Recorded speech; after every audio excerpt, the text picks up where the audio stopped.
2022.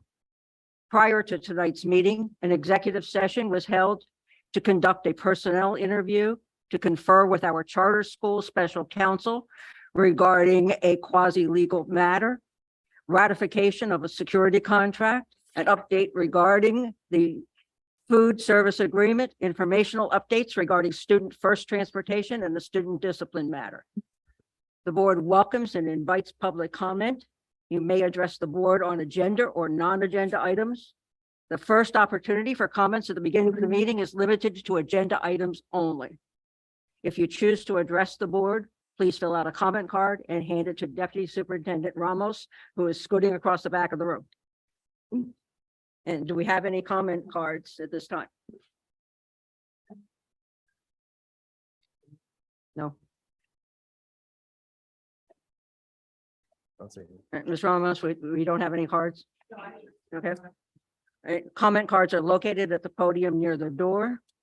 Once you are recognized, please come to the podium, state your name and address for the record, and please limit your remarks for 3 minutes. We will now have roll call. Ms. Brown. Ms. Conover. Present. And she should be in Zoom. Yeah.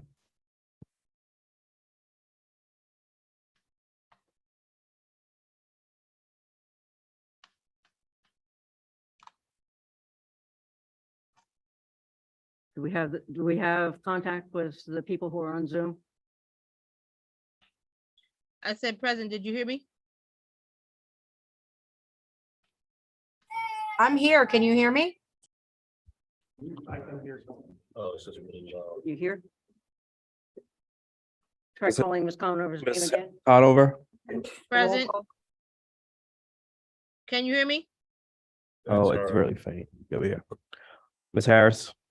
Ms. Matheson. Here. Mr. Miller. Here. Ms. Ortiz. Here. She's here. Mr. Palmer. Present. Mr. Thiel. Ms. Will.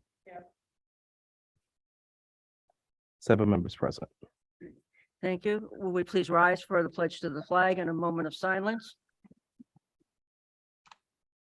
I pledge allegiance to the flag Of the United States of America, to the republic for which it stands, one nation, under God, indivisible, with liberty and justice for all.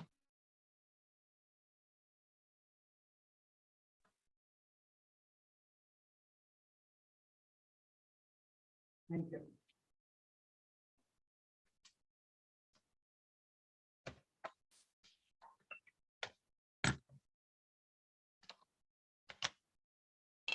For my opening remarks this evening, first I'd like to apologize for our late start. It was a combination of weather and every once in a while, everything in the world goes wrong, and it was happening tonight.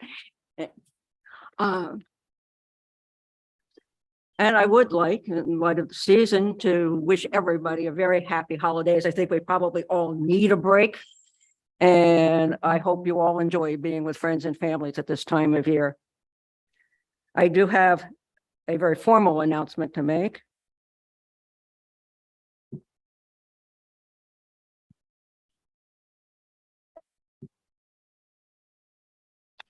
Just before this evening's board meeting started, I received the following email from our colleague, Nicholas Miller. It says, please accept this as my resignation from the Allentown School Board of District Board of Directors, effective January 2nd, 2023. It has been truly an honor and privilege to serve on this board. However, in my newly elected role as state senator for the 14th district, I look forward to serving the school district in a new capacity. Because I received this email shortly before the meeting, we cannot vote on accepting his resignation tonight because we did not meet the 24-hour notice requirement required under the Sunshine Act.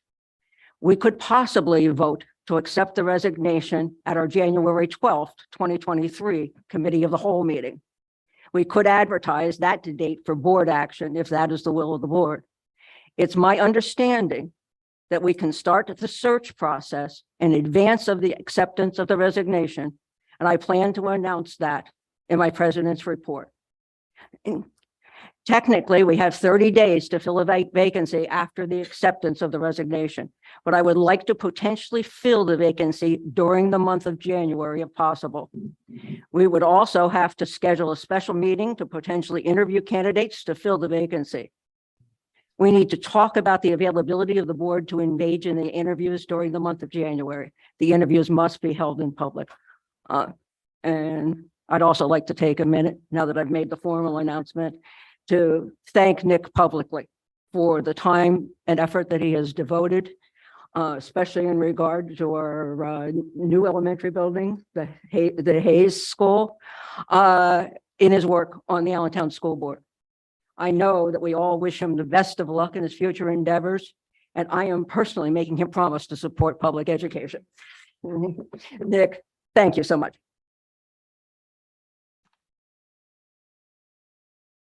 Thank you, Nick. And this is also a test. Can you guys hear me? Yes. Go ahead.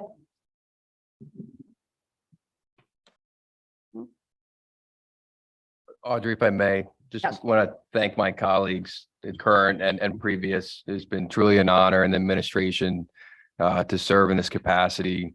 I've got a list of things that I've been working on as my time as a school board member, and I'm not going far. So Dr. Burks and I have coffee scheduled for Monday, and there's a ton of things that I want to continue to support. And as in my new role, I'll be there for this school district and look forward to moving forward the community in the Lehigh Valley as a whole. One thing on that list is the policy updates that the curriculum audit identified in 2018. Just would ask my colleagues to examine that list. I will re-forward the email I sent of the spreadsheet I built of all the lists of our policies that as a governance board, we give direction to the administration through policy. And I think that should be a priority for this board moving forward. And thank you again for allowing me to serve in this capacity. And thank you again. Did Lisa want to say something? Ms. Feig? Did Lisa want to say something? No, I'm I not did not. I just was, I said thank you to Nick, and I was also making sure you guys could hear me since our situation was technology. Nick, I want to thank you. You met my expectations and more. You took I'm not an easy person when it comes to certain things, and we were on a building committee and things of that nature. I ripped you a new one at one point, and touche, he came back. I was like, okay, it's Harrisburg. Look, if you're going through Miss Phoebe's school, a university, you can do anything. And still standing. I feel sorry for Harrisburg. So again, I'm very, very proud of you. Thank you, Nick. Thank you. Is there anybody else? Nick, thank you for everything that you've done for the Allentown School District. I wish you the best of luck in the future and good luck in the Senate. Thank you. Dr. Burks, do you have a report tonight? Of course I do. Good evening, and thank you, President Matheson. Good evening to the members of the School Board of Directors, to all members of our learning community. Good evening. Tonight, I'd like to use my remarks to celebrate and congratulate some incredible members of our learning community.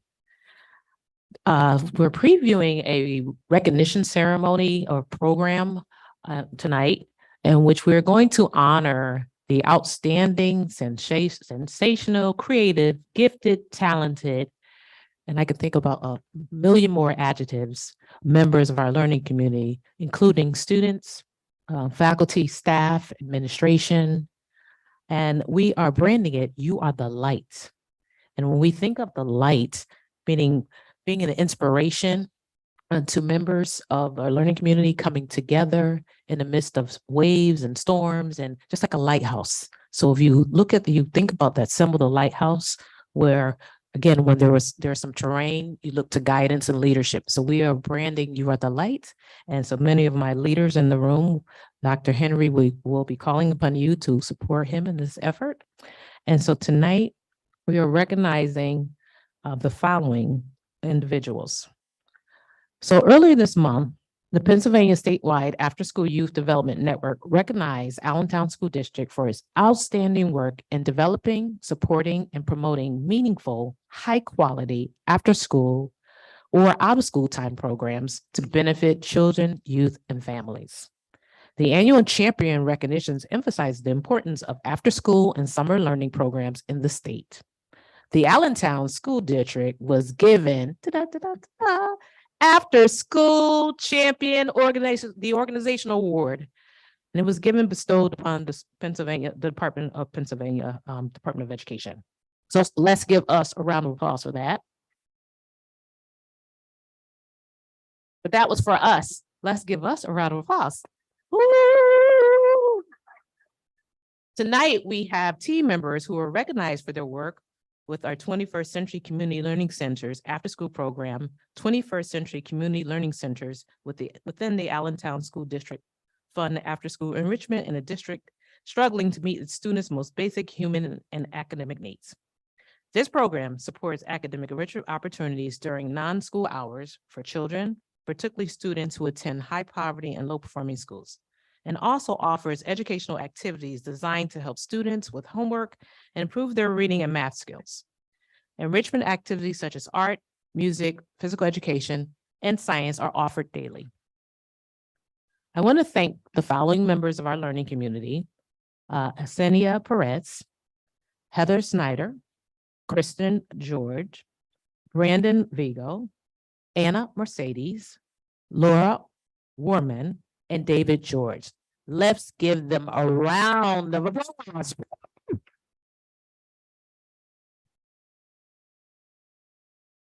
Mr. George is here tonight.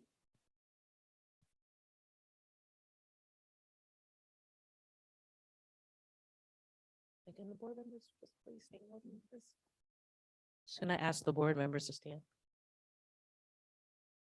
Mr. George, we want to say thank you for your commitment, your leadership, you and your team, and you're making us proud. And we want to say you are the light to keep shining, and make sure we continue to let everyone shine the light in Allentown, because we are number one. So thank you so much. Let's give them a round of applause.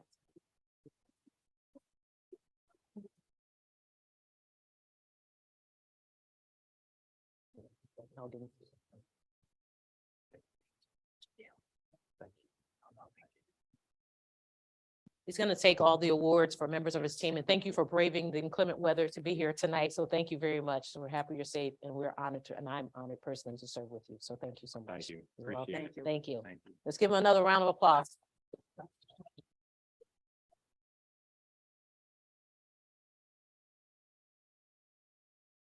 Second, there are 23 innovative educational projects these individuals received $26,000 in grants from the Allentown School District Foundation.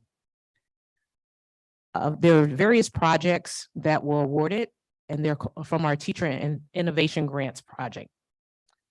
So they are the following individuals. From Central Elementary School, Leanne Lemperl. From Deirdre High School, Brandy Kennedy and Leela Little. From Mozart and Washington Elementary Schools, David Sendiff. Raymills Elementary School, Andrea Powell and Matthew Brunson. Rock Middle School, Megan Smith. Ritter Elementary School, Michelle Shelton. Sheridan Elementary School, Stacy Cunningham, Kim Sager, and Michelle Shelton. South Mountain Middle School, Aaron Rodenbaugh. Trexler Middle School, Rebecca Hahn, John Kickrills, and Justin Tanzels, and Megan Smith. Union Terrace Elementary School, Marian Solis and Elizabeth Rhodes. William Allen High School, Brett Wandler and Lata Ariana. And you're going to tell me how to say your name correctly. I apologize. And from William Penn, Kevin Boucher. We want to say thank you for a job well done and receiving funding for additional innovative projects for all of our learners.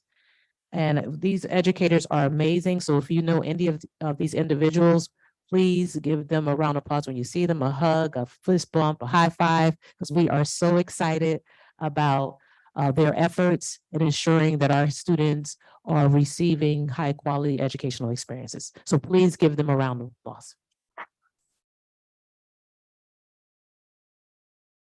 And I have two final awards this evening. And I'm gonna ask the board members if you could please stand with me.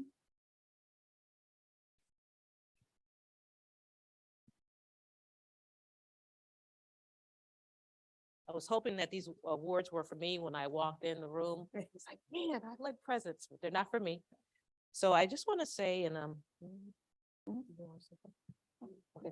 so just want to extend my heartfelt appreciation.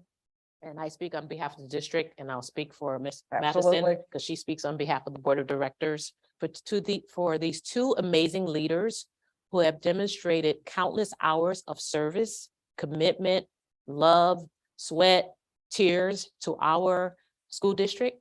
And I want to say on the behalf of the 16,300 students and the 2,600 employees, I want to extend a heartfelt thank you to Miss Lisa Conover, who served as our Vice President of the Allentown School Board of Directors, as well as to Miss Nancy Wilt. We can give her a round of applause. And to Miss Nancy Wilt, who is here, who served as our fearless president. So we want to say thank you. I honor you. I appreciate you. And we're just so excited. And we just have a small token of love that we want to give to you. And Ms. Conover, we have yours here. So we'll make sure that you receive it. And while you're doing that, I would just like to say that in just 15 days, I have learned how much work they had to do. And they're going to have to be a model for me.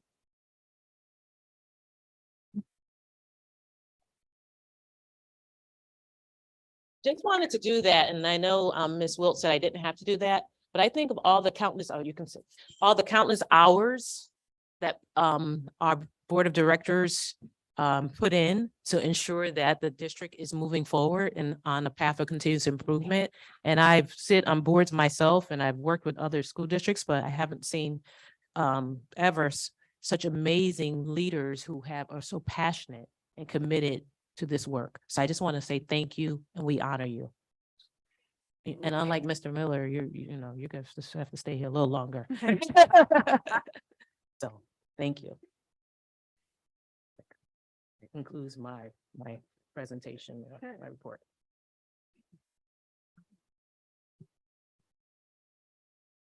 At this time, we are taking public comments on agenda items. Do we have any cards? Okay. May I have a motion for the approval of the minutes? Ms. Wilt? Ms. Harris? Is there any discussion on the motion? Seeing none, will you call the roll, please? Ms. Conover, Yes. Ms. Harris, Yes. Ms. Matheson, Yes. Mr. Miller, Yes. Ms. Ortiz, Yes. Mr. Palmer, Yes. Ms. Wilt, Yes. 7-0 passes. And that brings us to a series of information updates and reports tonight. Ms. Brown isn't here. Would there be anybody else who could report on the Human Relations Commission? The Allentown Public Library, Ms. Harris, Mrs. Wilt, We didn't have a meeting. okay. Allentown Recreation Commission, Mr. Palmer, Ms. Wilt. We also didn't have a meeting. The Allentown School District Foundation, Ms. Ortiz.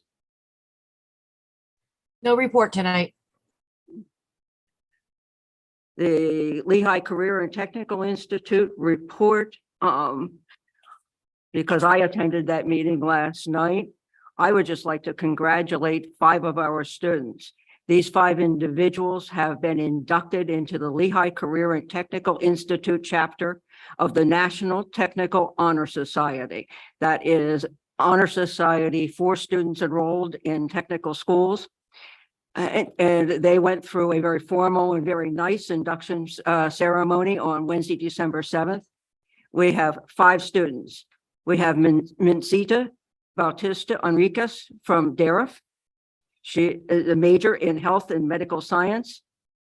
We have Nicholas Geib from William Allen, who's in print technology. We have Lenacia Jones from William Allen, Advanced Design. We have Art Pasuka, I have to admit, I'm a little shaky on the pronunciation, from Computer Information Technology. And we have Joshua Trotter from William Allen, Health and Medical Science as well. These youngsters deserve congratulations.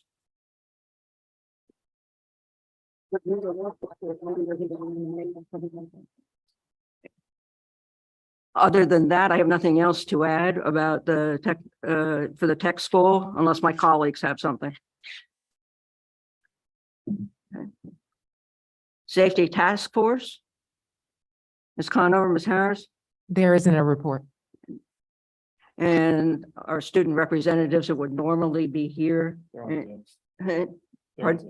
I can't hear. They're on Zoom. Oh, are they on Zoom? Okay, good. Then can we hear from Jameer Chapman from Allen High School as the first to report to us? So the report is that William Allen hosted their first annual Entrepreneurship Day. Members of the community came to the high school and spoke to students who might be interested in starting their own business.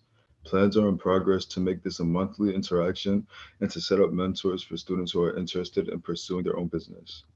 Our student chorale performed for a holiday party for the senior citizens living at Allentown Center Square downtown. They sang and danced as the residents ate their food and celebrated the holiday. Keeping with the music programs, the William Allen Band has been performing at the local elementary schools this week. The band will be performing December 20th in the afternoon at the administrative building. The pep band has been playing at home boys basketball games. In addition, the pep band welcomed community members for the town hall held by Dr. Burks at Hayes Elementary School. Come out and see Chorale, Band, and Dance Academy at the holiday concert on Monday, December 19th, 2022 at 7 p.m. in the auditorium. Admission is $5. Even though the weather was a little rainy, the William Allen Dance Academy performed at the Allentown Christmas tree lighting that was sponsored by PPL. Our arts department will finish out the holiday season with the winter drama production of 5 Steps, a play written by a William Allen alumni. Come out to the Black Box Theater on Tuesday, December 20th or Wednesday, December 21st at 7 p.m. The Canary, our school newspaper, produced their first issue for the 2022-23 school years.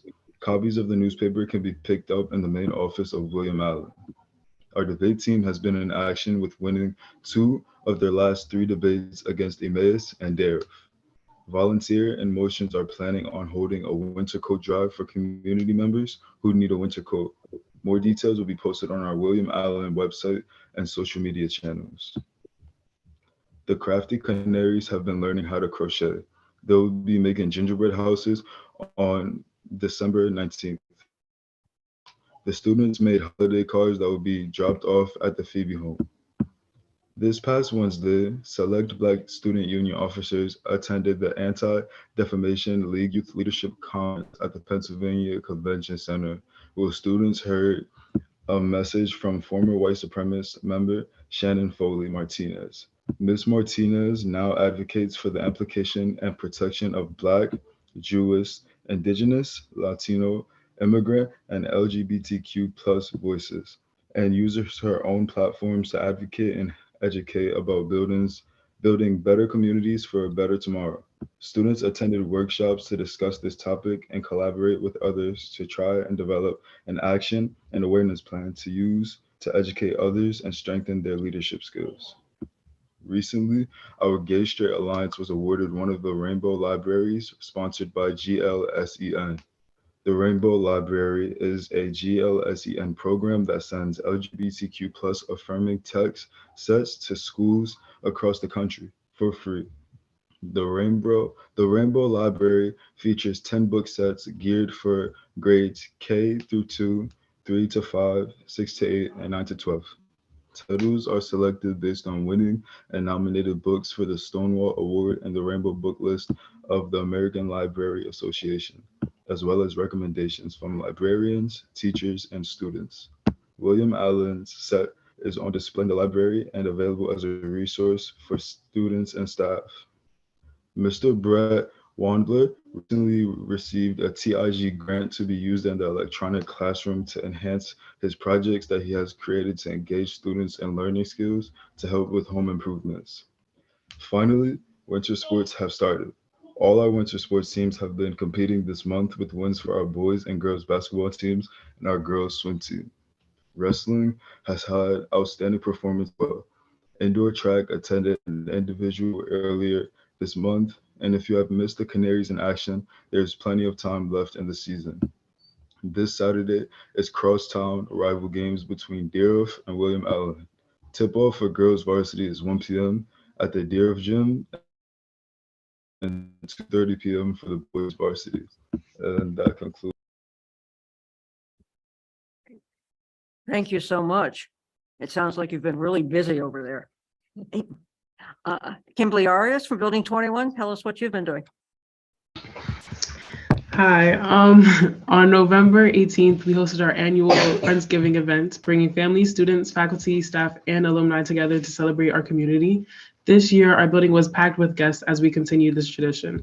During the week of November 21st, we hosted many of our families for individual conferences with their students' advisors. Families received information about their students' academic progress, behavior, attendance, and Act 158 status. Our new flag football club continues to draw students for early morning practices, even as the weather gets colder. Our student captains are spearheading fundraising efforts to raise funds to assist the tournament fees, transportation, and equipment. We will be looking for local businesses interested in sponsorship activities, and interested businesses can reach out to Building 21 to be directed to our student captains and our coach for more information. Our 12th grade advisories have been focused on service learning this month, and over the next 5 weeks, groups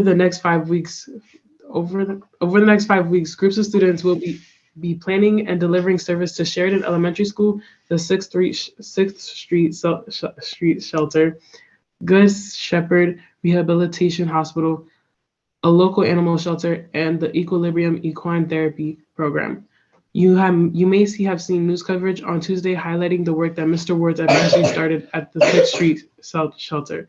Not only will students experience the power of using their learning to impact their community, their service can also be used as evidence of graduation readiness under Act 158. Our 11th and 12th grade environmental students participated in a science fair last month, sharing the results of the investigations into the water cycle that they conducted in the Little Lehigh across the street from our campus. Students had the opportunity to collect data and the impact of pollution and construction debris on the health of our neighborhood waterway. Please join us in congratulating Jasabel Lawsell, Diana Elise, Rebecca Slosky, and Zamaris Ortiz on their winning projects. Our art program held its annual gingerbread house construction contest last week. Congratulations to sophomore Josmarie Ledesma on her winning design. You can see their winning designs on our Instagram and Facebook pages, as well as our Twitter account.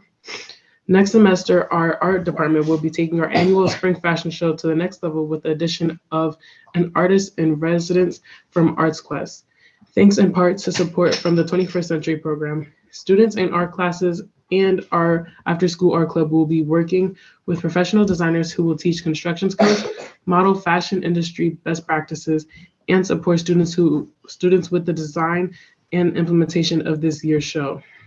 The Dungeons and Dragons Club just held a fundraiser selling gourmet popcorn. The club was able to raise $1,132.50.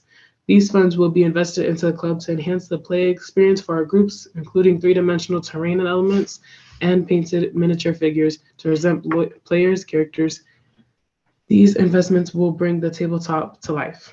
Some of the events that are coming up that we would like to share is that on November 20th, we will be hosting our families for an after-school Wingo event. This event is hosted by our family liaison and our ELL support teachers and includes games, prizes, and community for all of our families.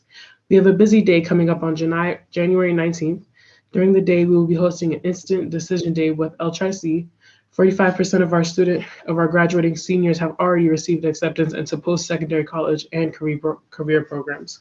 After school on January 19th, the community is invited to our Phoenix Expo, a celebration of the learning our students have been doing for the first half of the year. And the expo will include the following: an art display, pottery exhibition, a kickoff of Black History Month, business students sharing their business plans, 10th grade social studies advocacy day, performance by our choir, a display of our students' completed animation programs from their recently completed Pixar Studio program. And in January, Representative P. Scheuer will be hosting our entire 9th grade class in Harrisburg. Students will tour the Capitol, see the General Assembly in session, and will have a discussion with the representative about the inner workings of state government. Our 9th grade social studies class are currently working on projects where students will use what they have learned about the institutions and philosophies of government to imagine and create their own ideal states.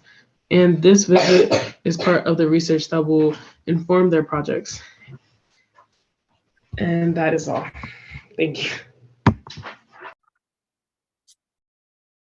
All right, thank you so much. Especially appreciate all the service projects that you and your colleagues have been participating in. Thank you. And Eliana Rios from Darrow. Good evening. So as of 2 weeks ago, our National Honor Society held their annual blood drive assisted by our local Miller Keystone Blood Center. 81 people registered and 60 people were able to donate. 50 units of blood were collected, which is 27 liters of blood.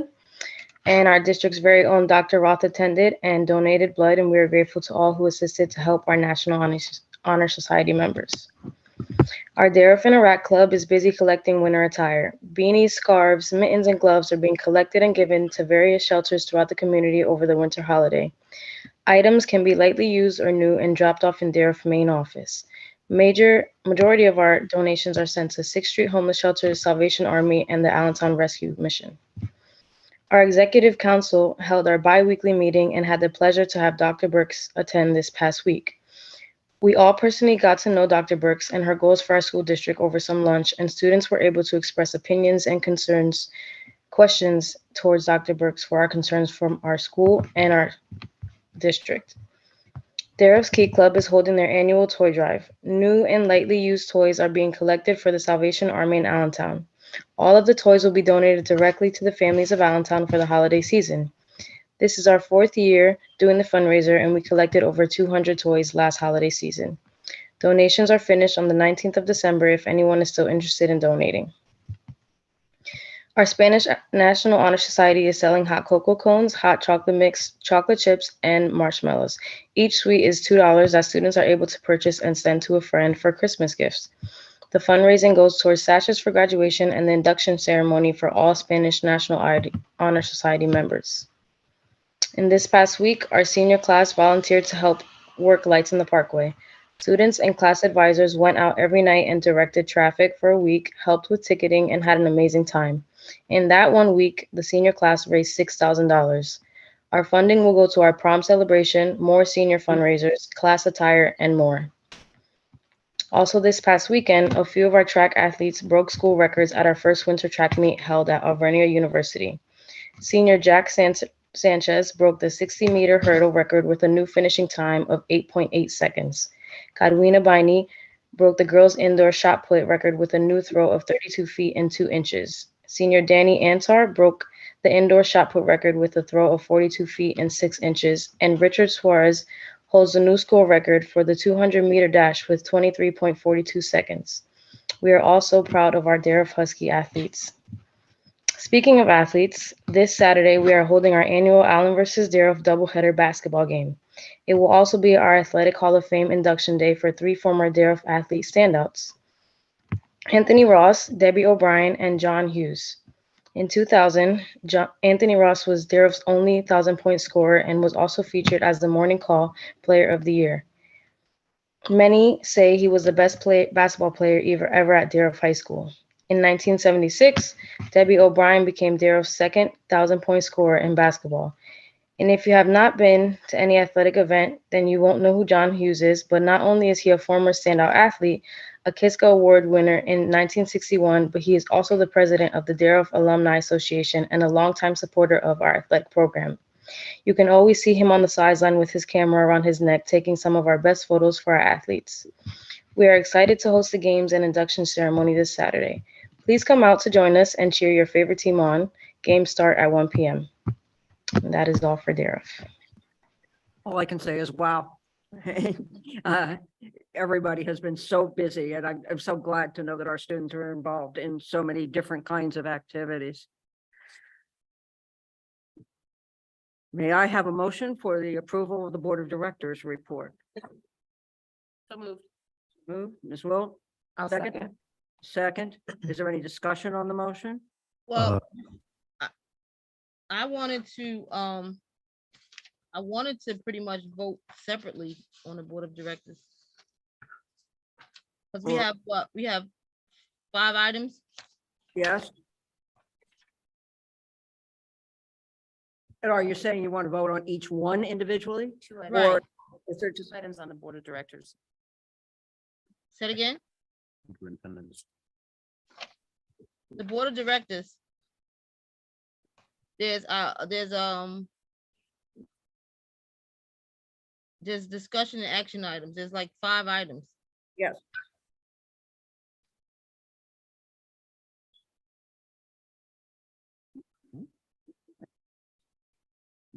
There's 5 on the superintendent's report. There's 2 on the board of directors report.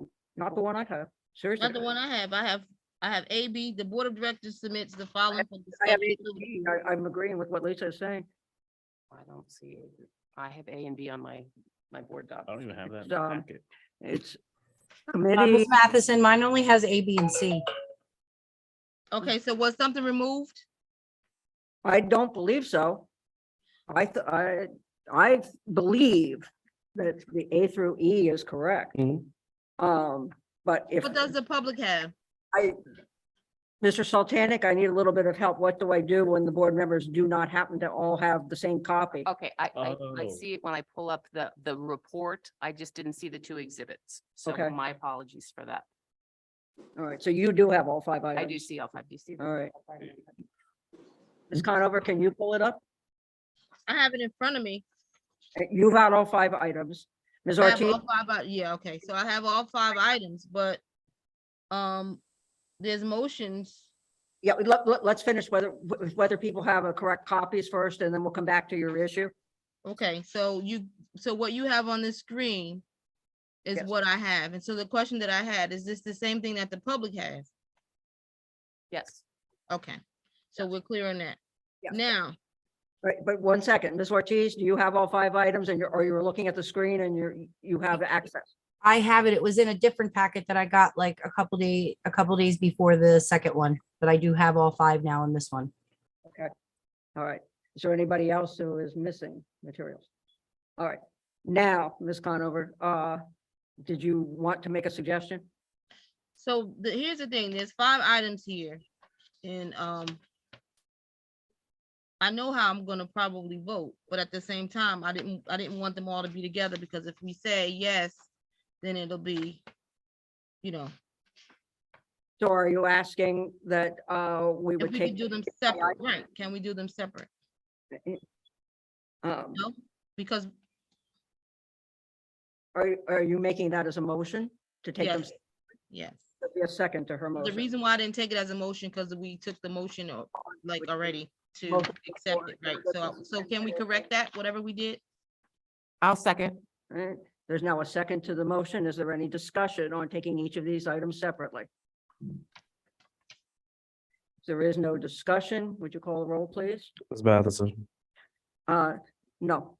Mr. Miller, Ms. Ortiz, No, Mr. Palmer, Yeah, say it again. yes. Ms. Wilt, Yes.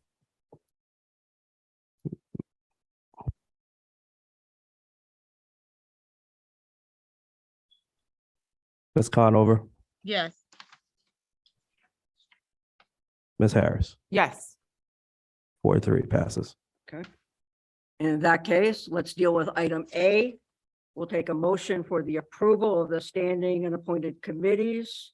Is there someone who will make that motion? I'll make that motion. All right, Ms. Harris, is there a second? Second. Is there any discussion on that? Yes, there is discussion. Go ahead. So I was comparing it, and if I'm wrong, correct me. I'm noticing we've added some subcommittees, and I had questions. I have a few questions, so I'll go through my questions, and then if they can be answered, then fine. If not, I guess it is what it is. But I know that we have, we separated, we have a technology committee, subcommittee for technology, and we've never had that before. And why do we have? Yes, we Yeah, have at least that. Yes, we have had. had that I before. believe the list is the same as we have had before, Ms. Conover. Ms. Conover, it was on the committee reports last year when I first got on the board. I remember seeing it. A subcommittee for education technology? Yeah. Yes, ma'am. Well, I'm looking at something different. And if someone could show me that,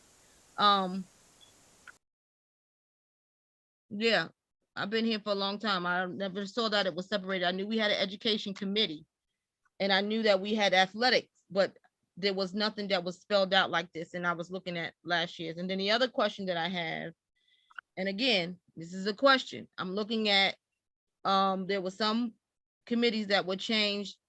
I was asked that I go on the building committee, that's fine, or whatever the case may be, wherever anyone is, that they're gonna be held accountable. But I'm noticing that Mr. Thiel remains on the finance committee. And, you know, I said publicly, I had asked last year about being on finance, and I was, you know, didn't happen. But I'm seeing someone who was there less time than me is on the finance, which is Mrs. Ortiz. And then also Patrick is on finance. So I have the question. The question is the magic question. The same people wind up on, Charlie's on the building and he's on the finance. And then we have a separate, technology committee that, again, you know, this is new to me, but I will look. So that's the discussion. I just wanted to share that. I know I have some concerns, but whatever it is, and whatever committees we have, folks, I guess they're gonna have to answer those questions publicly, since now we're having the conversations publicly. The technology, education subcommittee, technology committee has been there since I became a board officer. I don't have the documents here. They're saved on my personal committee, or on my personal computer. So otherwise I'd pull them up and read them. But that was something that I don't recall who I had assigned to be on that committee my first year as board president, but last year I had myself and Ms. Ortiz on that committee, but in the 3 years that I've been on the board, that committee has not actually met. So That's exactly what I'm saying. My point exactly. I've only knew about education committee, just like we had a legislative committee that pretty much never really met, you know what I mean? But of course, there was some legislative issues that came across. But at any rate, this is what I wanted to bring to the attention. These are the questions that I had. Thank you. Is there any other discussion on item A? I guess it's in reference to the fact that it's the same as last year. In the meantime, or in the interim, there has been a youth initiative that's taking place in the city of Allentown, and they do have a request for a school board member. I don't see that on here. As well as during our, I guess when we were going over what's taken place in the last month, there was never a question about what's happened in the city youth initiative either. Youth initiative, did you say? Yes. And what was the second one? Was there a second one, or did I just make sure I understand? No, so that We'll- committee is right. not here. We'll take a look at that. Anything else? Call the roll, please. Ms. Conover, Yes. Ms. Harris, Yes. Ms. Matheson, Yes. Mr. Miller. Yes. Ms. Ortiz, Yes. Mr. Palmer, Yes. Ms. Will, yes, 7-0 passes. Item B is the motion to approve the board governance consulting contract with Synergistic Solutions beginning December 16th and continuing through June 30th, 2023. Is there somebody who will make that motion? I'll make that motion. Ms. Harris, is there a second? Second. Ms. Wilt? Is there any discussion? Seeing none, call the roll, please. Ms. Wilt, Yes. Mr. Palmer, Yes. Ms. Ortiz, Yes. Mr. Miller, Yes. Ms. Matheson, Yes. Ms. Harris, Yes. Ms. Conover. Yes. 7-0 passes.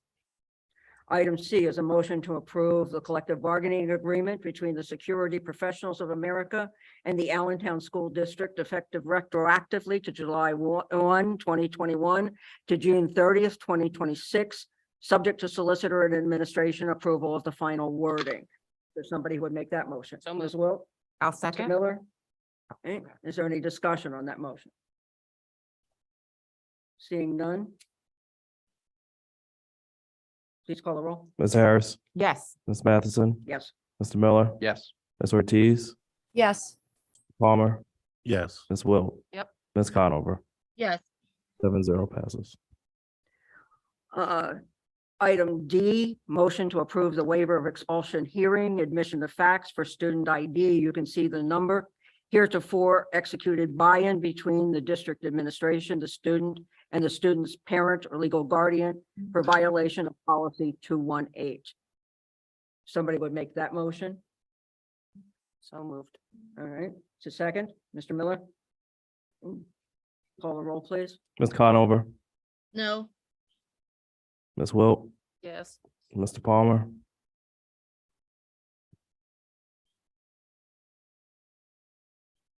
Yes. Ms. Ortiz, Yes. Mr. Miller, Yes. Ms. Matheson, Yes. Ms. Harris. Yes. 6-1 passes. And item E, another waiver of expulsion hearing for student, another student ID number heretofore executed buy-in between the district administration, the student, and the student's parent, legal guardian for violation of policy 218. So moved. So moved. Is there a second, Mr. Miller? Is there any discussion? And call the roll, please. Ms. Ortiz, Yes. Ms. Wilt, Yes. Mr. Palmer, Yes. Mr. Miller, Yes. Ms. Matheson, Yes. Ms. Harris, Yes. Ms. Conover. No.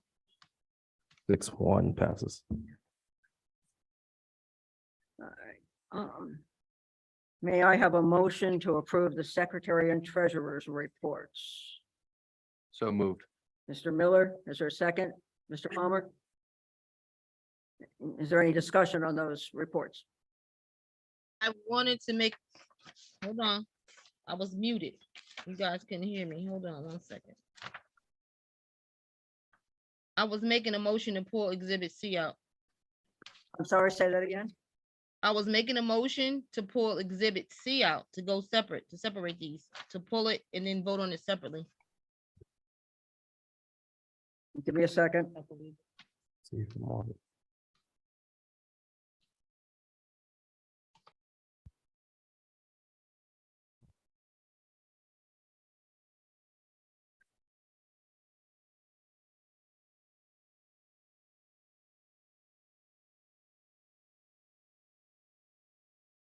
There we go. Exhibit C? There is no C, is there? No, I'm sorry. Item numbers, item C under the written superintendent's report, is that correct? Secretary and treasurer's report. Oh, I'm sorry. So now you know what I'm going to do when we get to superintendent. So I'll yeah. back it up. Sorry about that. Is there any discussion on the secretaries and treasurer's report? Okay, no discussion for me.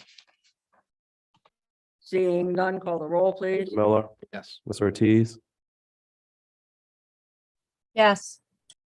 Mr. Palmer,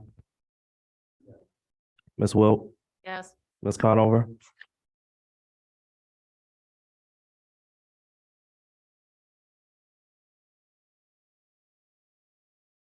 Ms. Conover, Secretary and treasurer's report, Ms. I'm Connor. sorry, I was muted again.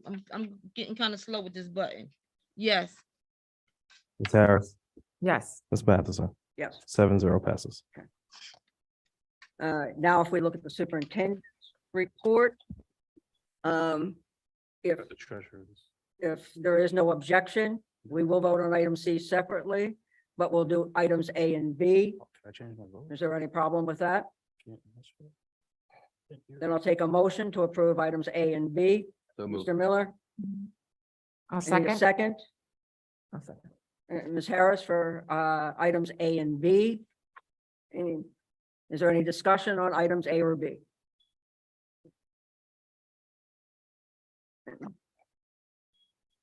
Would you call a roll, please? Ms. Ortiz, Yes. Mr. Palmer, This is just for A and B, correct? Correct. Okay, then yes. Ms. Wilt, Yes. Ms. Conover, Yes, Ms. Harris, Yes. Ms. Matheson, Yes. Mr. Miller, Yes. 7-0 passes. Then that leaves us with item C about the Chromebooks. Is there a maker to the motion? I'll make a motion. Ms. Harris, is there a second? Second. Ms. Ortiz? Is there discussion?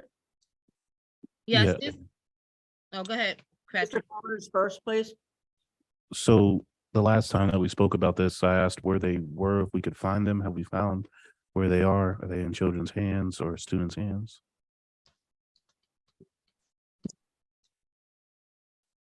Ms. Ramos. People just ask for it.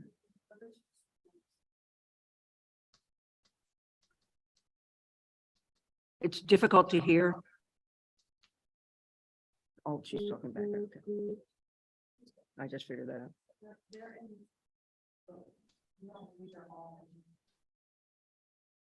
Some of them are. Can she speak into her mic? I can't hear. Please. To our knowledge, they're delivered to schools. We have not confirmed yet if they're all in students' hands. Do we know if any are or? Mr. Rivera can check.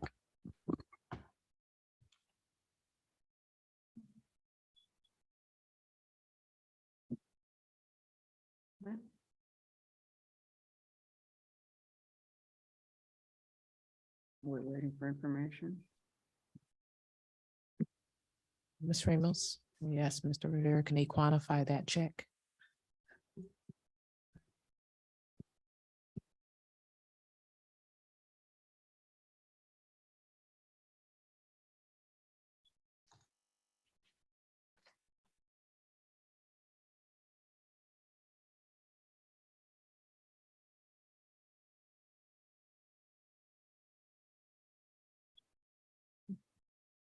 About 5 or 10 minutes.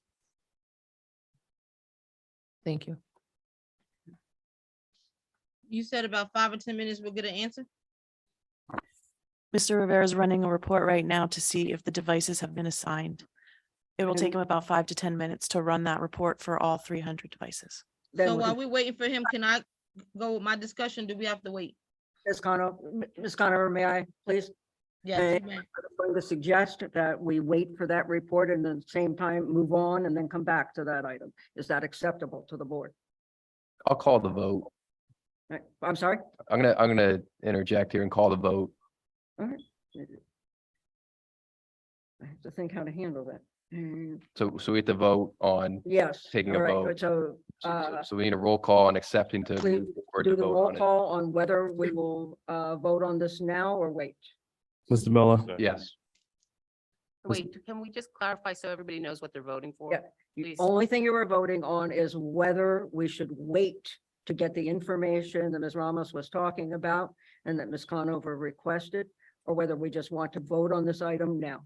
So if you vote yes, what are you voting for? So. there's Well, a vote. usually, I have to say, usually calling the question means that you vote on this issue right now based upon the information you have, not necessarily vote whether we stay the determination until we get the additional information.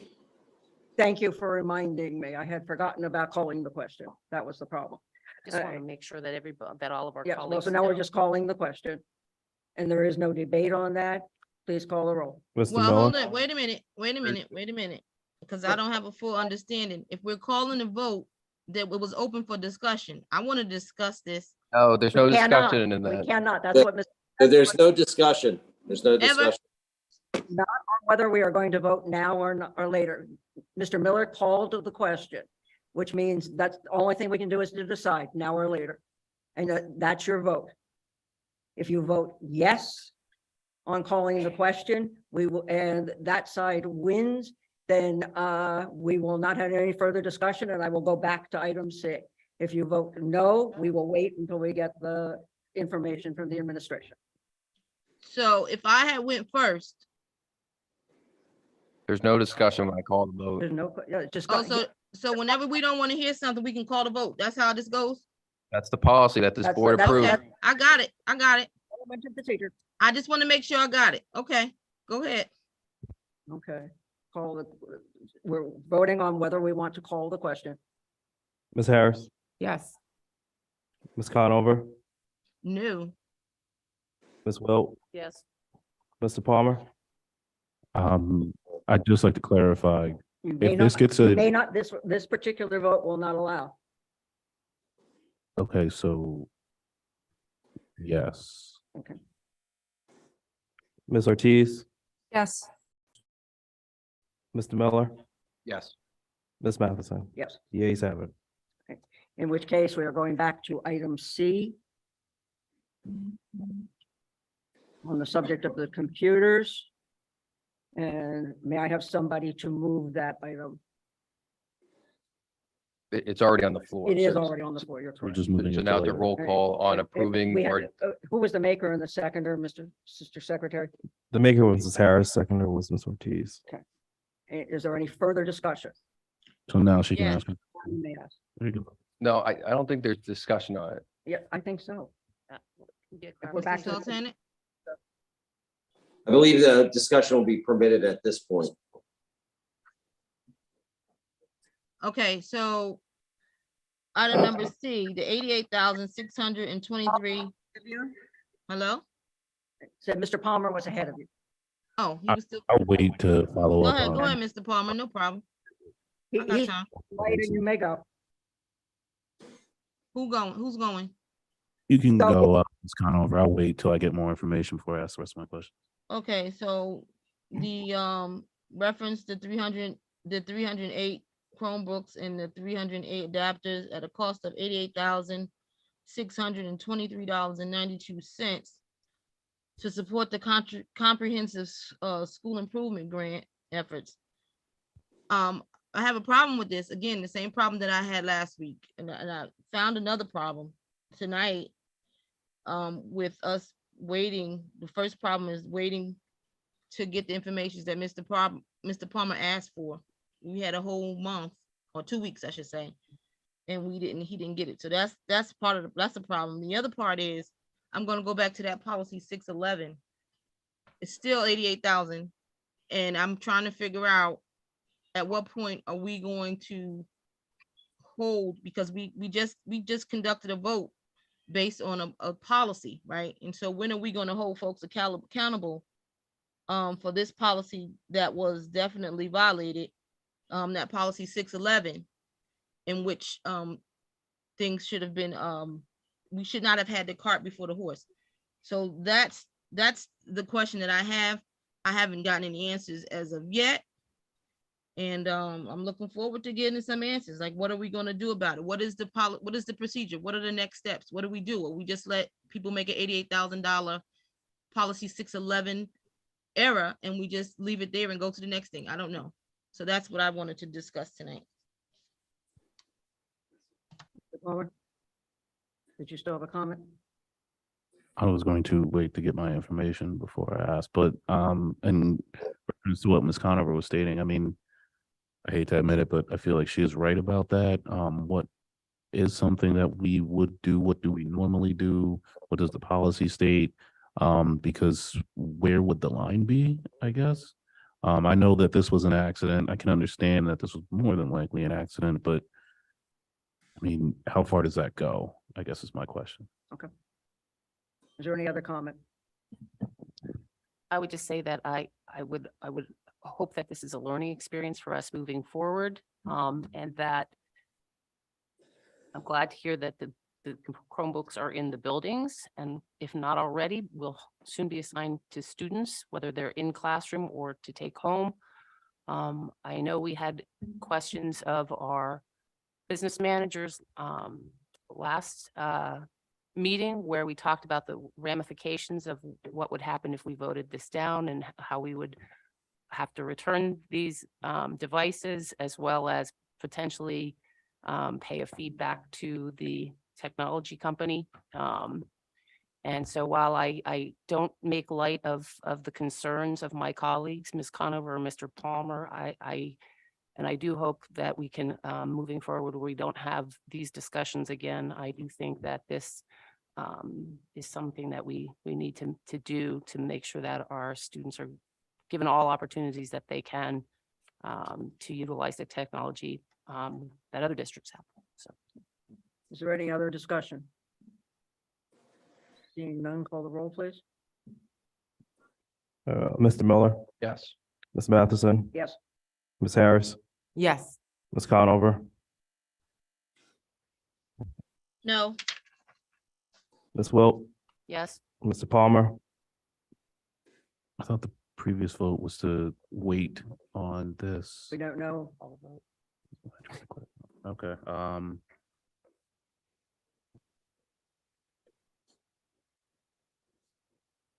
yes. Ms. Ortiz, Yes. 6-0 passes. Thank you. 6-1, sorry. All right, I'm sorry, 6-1. 6-1, thank you. All right, before we talk about the personnel report, I understand there's a change.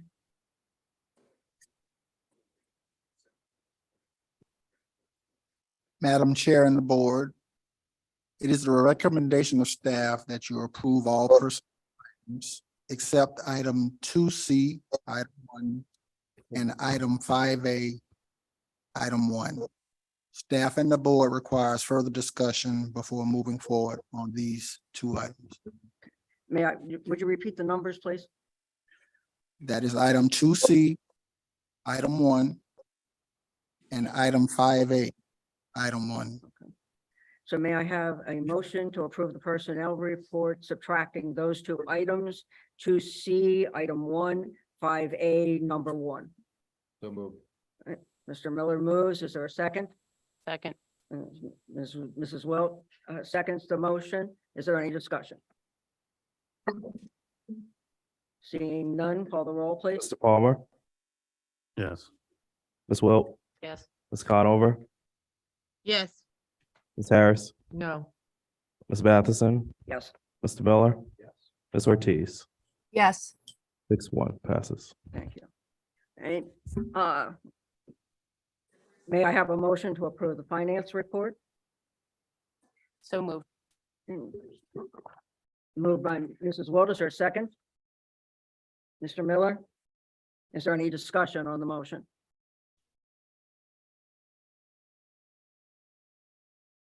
Seeing none, call the roll, please. Ms. Wilt, yes, Ms. Conover, no, Ms. Harris, Yes. Ms. Matheson, Yes. Mr. Miller, Yes. Ms. Ortiz, Yes. Mr. Palmer, Yes. 6-1 passes. At this time, we are taking public comments only on non-agenda items. Do we have any cards? No. Okay, thank you. Is there any old business to come before this body? Seeing none, is there any new business to come before the body? May I have a motion to adjourn this meeting? Ms. Wilt, is there a second? I'll second. Ms. Harris? All in favor? Aye. aye. Opposed? Thank you. I know we have a hearing as the next part of this. May I give everybody a quick break? Thank you. Appreciate it. All right, 5 minutes?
Peterson. I am an attorney with the Levin Legal Group. For purposes of tonight's hearing, I am the presiding officer for the board under Board Policy 140. We are here tonight to hold the first hearing on the charter school application submitted by the applicant to be called Lehigh Valley STEAM Academy Charter School. I think I got that right. Okay. Before we begin the hearing process tonight, I'm going to go over a few procedures so that those of you who are in attendance understand the process that's required under the charter school law, as well as the process that is outlined in Board Policy 140. However, before I do that, I'm going to have the board members for the Allentown School Board identify themselves for the purposes of the record. We have a stenographer over here to my right who is taking down everything that is said tonight, so that those who are not in attendance, specifically the board members, will have a transcript to read and rely on when they vote on this matter. So I'm going to go around the table and ask, starting with Ms. Matheson, to identify board members, and then we'll identify the Allentown administrators who are here tonight, and well as the applicant group. Okay. I'm Audrey Matheson. I'm the current president of the Allentown School Board. I'm Nancy Wilt. I'm the vice president of the Allentown School Board. I'm Patrick Palmer. I'm the school board director. Miss Phoebe Harris, school board director. Nick Miller, School Board Director. And those of you on Zoom, Jennifer Ortiz, school board director. Lisa Conover, School Board Director. Okay, thank you. Dr. Brooks? Acting superintendent. And your team who's here? Oh, Jen Ramos, deputy superintendent. Michael Roth, Deputy Superintendent, Chief Academic Officer. Chief of Culture, Equity and Advancement, Dr. Robert L. Robinson. Is there anyone online? Yes, we have a new member of our team who is joining us via Zoom, Dr. Diana Mitchell. I want to see if we can see her. She's serving as our Chief Operating Officer. For the first time, I introduce to you Dr. Diana Mitchell. All right, see her? Thank you. Thank you for joining us, Dr. Mitchell, and congratulations on your new appointment. Is that all the Allentown administrators? Now we're going to go to the applicant. Mr. Linehauser, why don't you start us off with your group? Thank you. Good evening, everyone. My name is Brian Linehauser. I work at the law firm McMain Linehauser.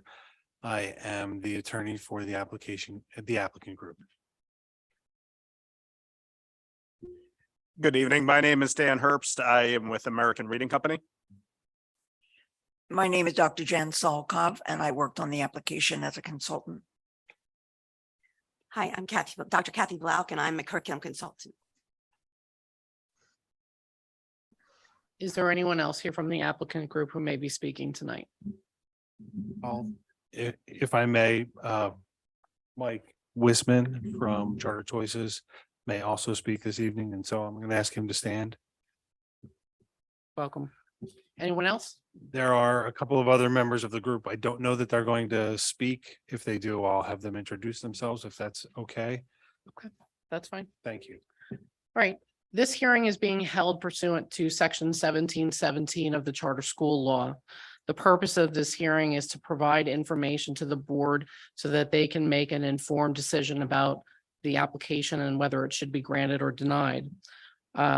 Applications under the charter school law must be submitted by no later than November 15th of the year preceding the year of opening. This application was received by Allentown School District on or around November 14th, 2022. And it's our understanding that it anticipates a school opening date of the 23-24 school year on or around August of 2023. Under the charter school law, Allentown's board must hold at least one public hearing on the application within 45 days of its receipt. This hearing is within the 45-day window. At least 45 days must transpire between the first public hearing and the final decision of the board. and the final decision must be made no later than 75 days after the first public hearing. By my calculations, that means that the Allentown Board must make a final decision on the charter school application no later than February 28th, 2023. Mr. Linehauser, if you disagree with that date, please let me know. I agree. Thank you. The charter school law requires the application to be evaluated by the local board of school directors based upon criteria, including but not limited to the following: the demonstrated sustainable support for the charter school plan by teachers, parents, other community members, and students, including comments received at the public hearing. Number two, the capability of the charter school applicant in terms of support and planning to provide comprehensive learning experiences to students. Number three, the extent to which the application considers the information requested or required under the charter school law and conforms to the legislative intent outlined in the charter school law. And finally, number four, the extent to which the charter school may serve as a model for other public schools. The charter school law sets forth the information that must be included in a charter school application. As part of its decision-making process, the board will have to ascertain and make a determination as to whether the application has met those requirements or whether there are any deficiencies under those standards. Excuse me. If a charter is granted, a charter will be developed. It may be for a period of no less than 3 and no more than 5 years. If the board denies the application, the applicant may file an appeal in accordance with the procedures that are set forth in the charter school law, or the applicant may file a revised and resubmitted application. The board has adopted procedures for the review of charter school applications and the conduct of these hearings. The procedures are as follows. The applicant will have 30 minutes to make an opening presentation. Questions may be directed to the applicant. The school district administration may also make a presentation on their evaluation of the application, and questions may be directed to the administration. At the conclusion of that process, the applicant will be given up to 15 minutes to make a closing presentation if the applicant desires to do so. Following the completion of the hearing, the applicant will be granted the opportunity to file proposed findings of fact and conclusions of law to assist the board in its review of the application. The board will also be accepting public comment on the application. It will do so tonight as well as at any second hearing that is scheduled in this matter. The parameters for providing public comment to the board under policy 140 are that only residents of the district may speak. Each speaker must provide with their comments, their name and their address and group affiliation, if any, and that comments are limited to 2 minutes.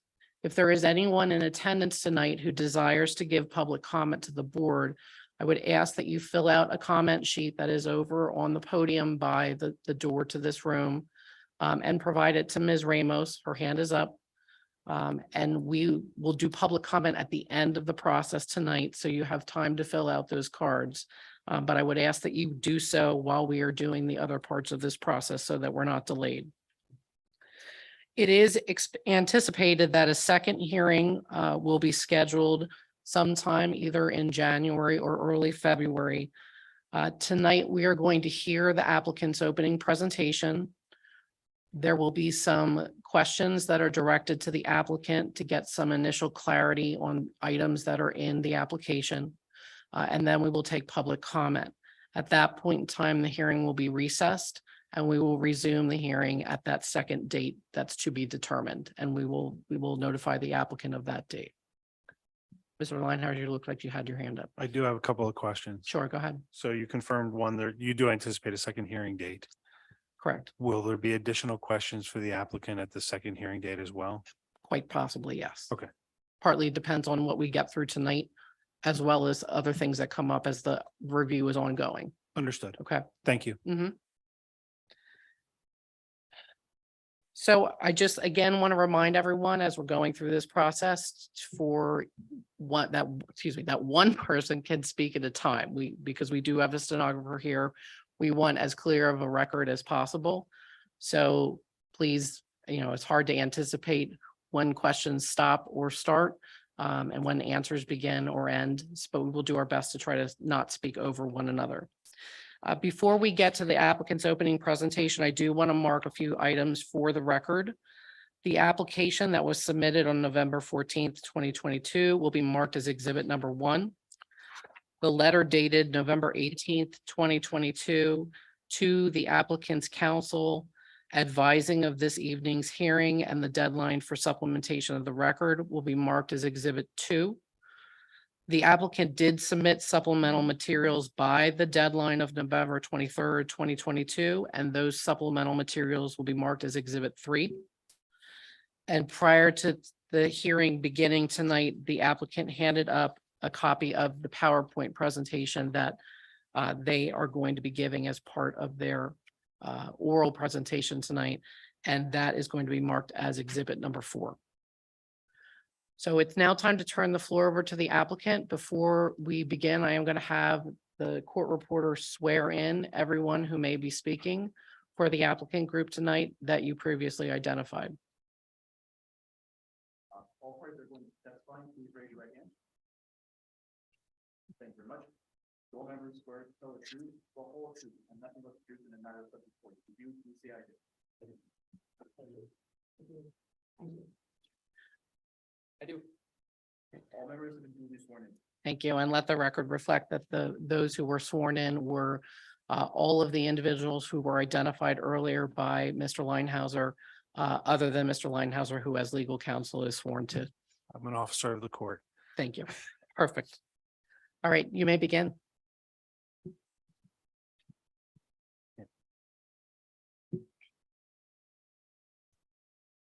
Good evening, everyone. I'd like to thank you for the opportunity to share with you some of the highlights of the application that we are submitting for the Lehigh Valley STEAM Academy Charter. And we're going to be presenting this, and hopefully you'll be able to follow along. As I mentioned, we're going to share some of the highlights. The application was lengthy, so this is intended to identify some of the features that are important about the application. Okay, Jose.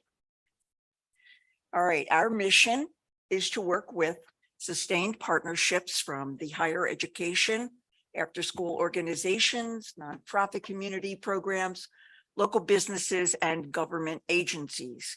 And by working with these partnerships, we plan to provide students with rigorous academic content, emphasizing science, technology, engineering, arts, and math. And that is our, using those subject areas, those initials, that is how we come up with the name of our school, including the word STEAM. Okay, Jose. These are the highlights of our mission. We want to provide project-based problem-solving, discovery, and exploratory learning experiences. Our staff will deliver the instruction through a unique experiential and collaborative process. This will be a rigorous and technologically enhanced curriculum that connects the Pennsylvania standards through all the content areas and inspires creative, critical thinking, and analytical thinking, and it utilizes community-based partnerships in the instructional delivery of creative, related arts, and rich student experiences. Jose?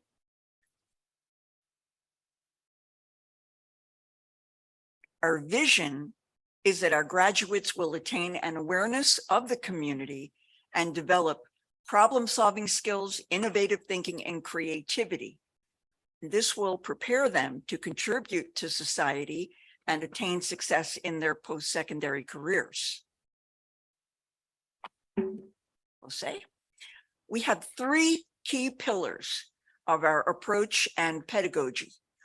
The first one is to talk about our rigorous curriculum design. We're going to use a backwards planning process, and by doing this, the teachers will align their instruction and curriculum to the state standards by unwrapping the standards into teachable parts and identifying specific student learning outcomes. And then teachers use those outcomes to create engaging units of study focused on big ideas that tie the standards together. The instruction is designed with meaningful and relevant lessons and activities and multiple opportunities to succeed. The second one is integrated instruction. The integrated instruction pedagogy utilizes thematic and interdisciplinary and cross-curricular connections.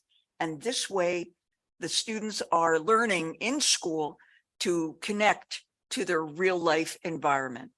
With problem-based learning, the students will be able to use actual real-world topics to begin in-depth investigations and design projects. They can either self-select or are presented with an issue that holds meaning for them. It might be a situation occurring within the school, for example, an issue related to more recess time, or one occurring outside of school in the broader community, such as excessive energy usage. Here are some of our core values. We're interested in providing a quality, project-based, interdisciplinary education based on STEAM initiatives. We want to connect with our community of stakeholders and engage them.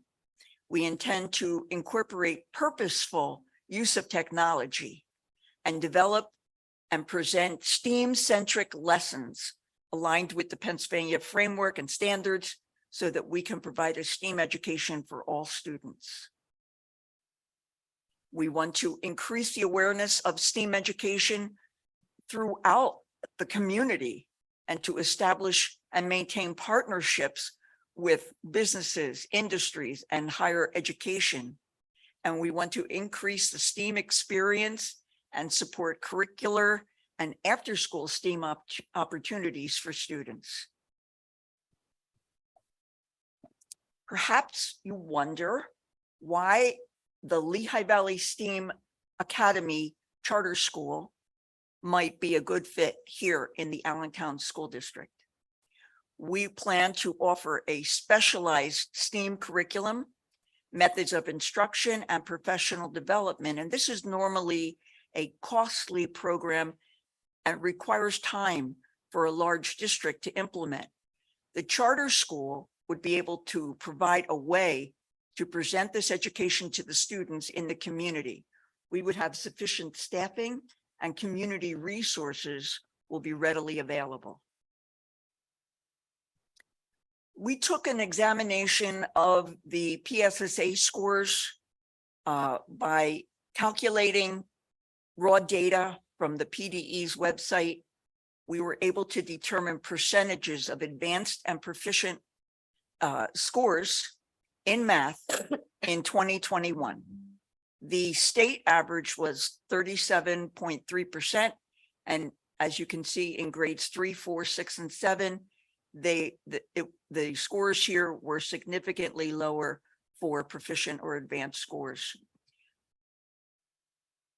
According to another source called Performance Open PA Gov, again, the proficient and advanced scores in math were still much lower than the state average, which was 37.3%, as I mentioned before. And for the same grade levels in math, they were all single digits. We feel that there is room for academic growth for students in the subject of math and presumably also in ELA and science, which were not reported for the school district. This was related to some testing that was not done because of COVID. The integrated curriculum is a very special feature of the program. It's a matter of making connections. These connections will be evident across the disciplines. They can be skill-based, knowledge-based, connected to real life, or connected around real problems. The curriculum will provide multiple opportunities for rich themes to be developed throughout the school year for extended periods of time. A typical day includes breakfast, snack, and lunch. Homeroom begins the day, including announcements, sharing, and read aloud time. All curriculum areas are scheduled each day: science, English language arts, creative arts, math, and social studies. Technology and engineering are incorporated and integrated into the project-based learning in each curricular area. Some of the unique features that we propose here are to have before school and after school programs and Saturday school and summer school programming. The school will exceed the minimum set by Pennsylvania Department of Education by starting the school year on August 21st, 2023, and ending on June 14th, 2024. This means 187 school student days and 1,059 instructional hours. The ratio of students to teachers will be 13:1 at the end of the 5th year, when there will be 600 students and 46 teachers based on projected enrollments. We are very interested in having parents to be an active part of their child's education. They will be expected to volunteer 25 hours a year at the school, and there will be various opportunities for the parents to do so.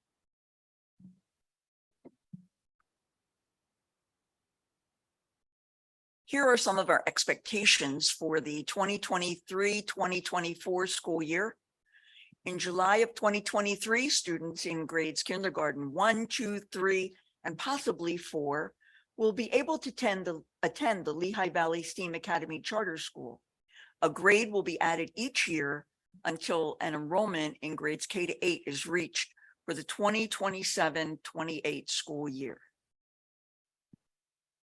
Now let's talk about the school site. The school will be located at 2268 South 12th Street in Allentown. The building has 44,198 square feet across 4 floors. Each floor has a restroom for girls, boys, and staff. The building is ADA compliant, has 2 elevators, and 165 parking spaces. The lot encompasses over 2.3 acres of land. And here is a photo of the exterior of the building. And the next photo includes a piece of the architectural drawing, which in the application shows a lot more detail than I have on the PowerPoint slide here. I'll just, if I could address, one of the anticipated questions we thought we might get was, how does student pickup and drop off work in a safe way without impeding traffic?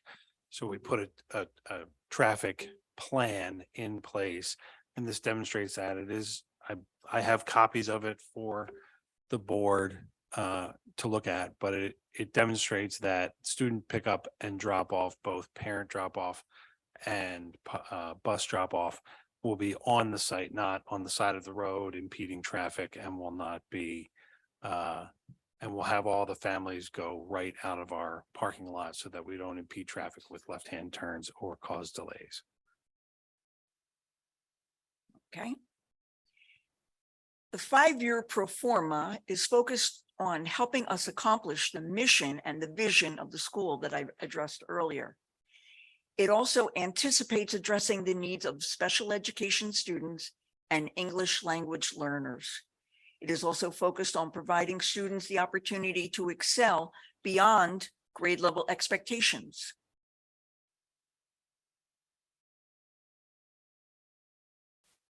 Those other opportunities include after school, Saturday school, and summer school programs, and 187 days of instruction. The staff gets an initial 2-week intensive professional development program. We're very grateful to the people on this list here, though they are responsible for generating the school and its application. Mr. Daniel Class, Ms. Gigi Espada, Mr. Julio Guridi, Ms. Elizabeth Taglioli, Dr. Carol Lopez, and Dr. Jimmy Zumba. Thank you for the opportunity to share the highlights from our application. Thank you. Does that conclude your opening presentation? Yes. Right, great. So we're going to now get into the questioning of the applicant. You've already been sworn in, so we don't need to take care of that again. Is the information in the application correct and accurate to the best of your knowledge and belief? And are there any errors that you're aware of that need to be corrected in the application?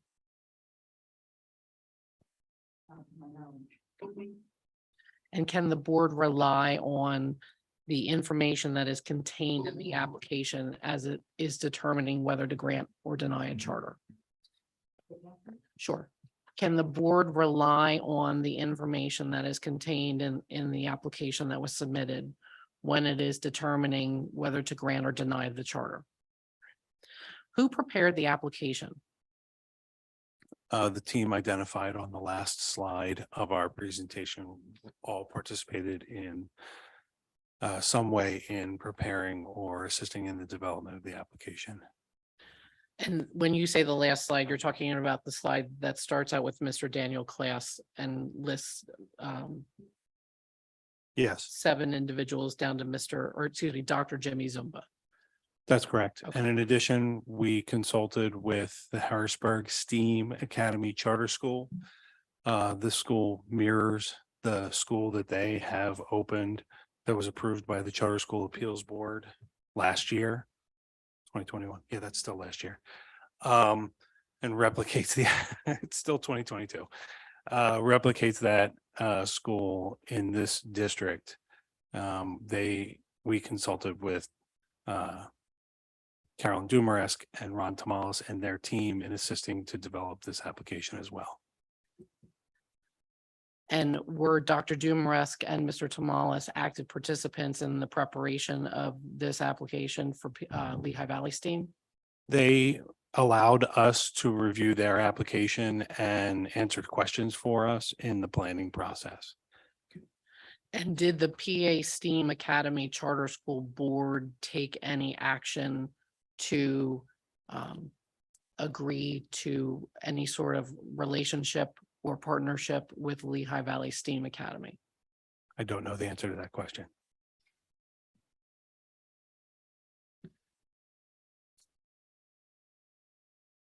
When you said PA STEAM allowed your applicant group to review the application, were they also, was your team also authorized to copy parts of the PA STEAM application and use it for the Lehigh Valley STEAM application? Yes. Okay. And do you have that in writing from PA STEAM Academy? I do not know the answer to that question. Hold on. I don't know the answer to that question. Okay. Does anyone else from the applicant group?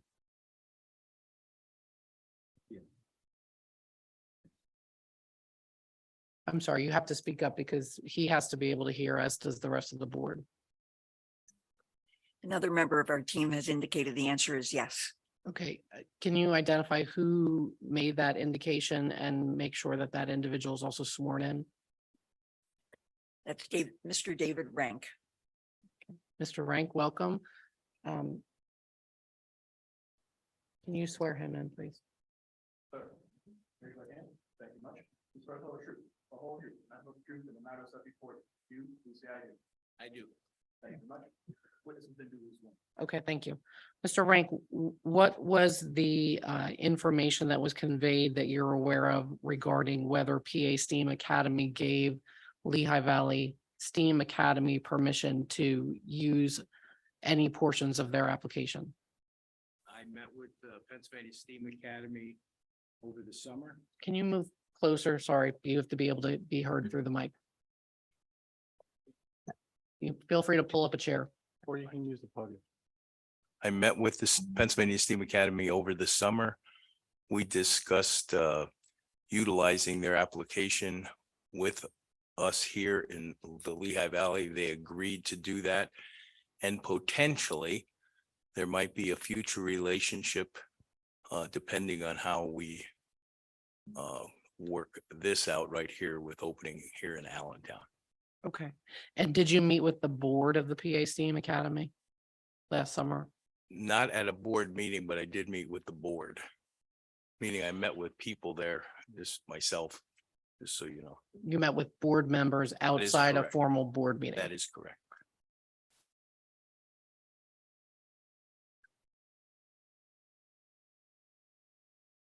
Is there any attribution in the charter application that was submitted to Allentown School District regarding any portions that were taken from the PA STEAM Academy application? When you say attribution, what are you referring to? Well, is there any indication in the application that Lehigh Valley STEAM Academy submitted as to which portions of the application were taken from the PA STEAM Academy Charter School application? We did not note in the application which parts were taken from the Harrisburg school. I had sent to Mr. Linehauser before tonight's hearing an electronic version of what we call the Bates stamped application, which is really just a paginated application. Do you have access to that? Yes. Okay. Some of the questions may refer to specific pages, so I thought that would be easier for you to have. If you go to page 3, so this is Bates stamped page 3. There is a notation at the bottom that says revised June 2018. Do you know what that is referencing?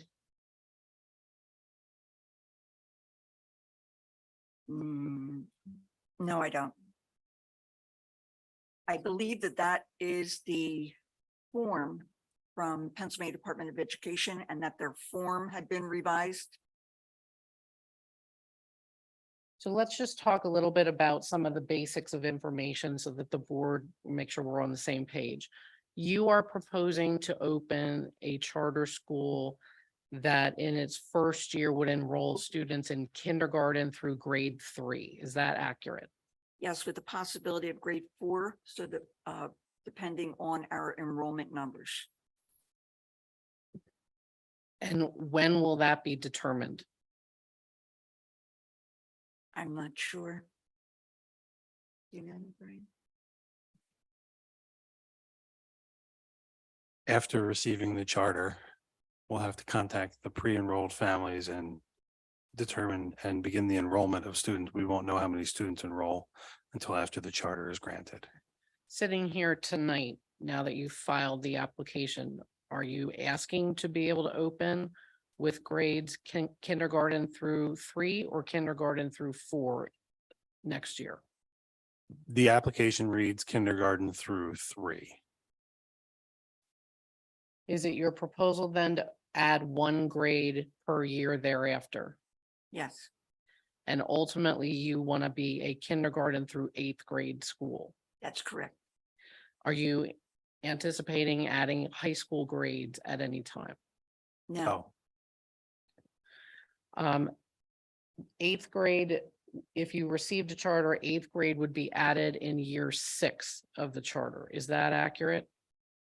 correct. Well, of course, we would want to extend the charter. That would be on the current, the 5-year term.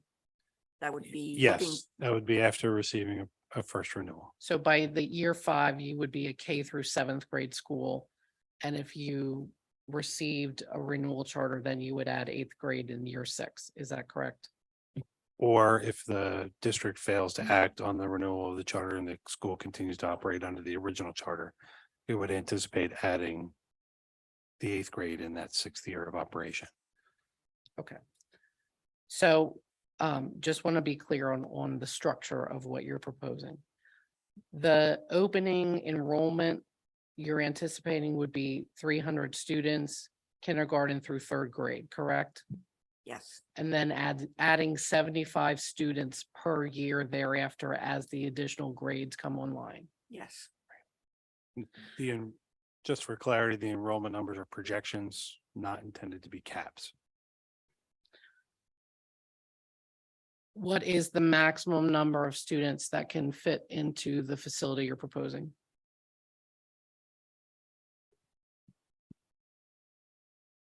I don't know the answer to that question.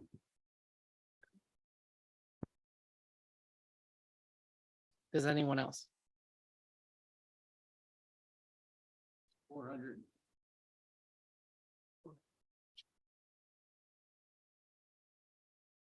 The school with the 4 stories can house 450 students. In our pro forma, you will see that we have added, once we move to 6th, 7th, and 8th grade, portable classrooms. Okay, and we'll talk about that in a little bit. But the structure that is currently there will hold a maximum of 450 students. Yes. In the PowerPoint you gave tonight, you had data related to the Allentown School District from the 2021, excuse me, school year. Just to be clear, is that the 2020-2021 school year? I believe so. Okay, that is not the most recent Correct, data for the school district, correct? correct. Are you aware of what the participation rates were for the school district during the 2020-2021 school year? No, Was there a reason you decided to focus on that data from that school year as opposed to 2018, 2019 pre-pandemic, for example? no. Let's talk a little bit about the founding coalition. There were 6 individuals identified on page 142 as being members of the founding coalition. So that includes all of the individuals who are listed on the last page of your PowerPoint. What would be the role of those individuals should a charter be received? Some of those individuals will join the operating board. Others would serve as consultants in assisting with the startup and operation of the school.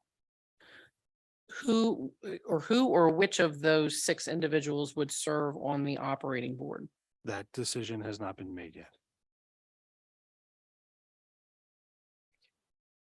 Which individuals might serve as consultants?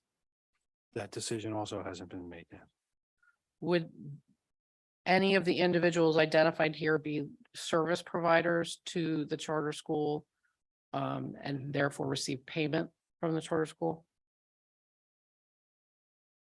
It's possible. And you don't have any further information to provide to the Allentown School Board tonight regarding the role of any of these 6 people should a charter be received? No.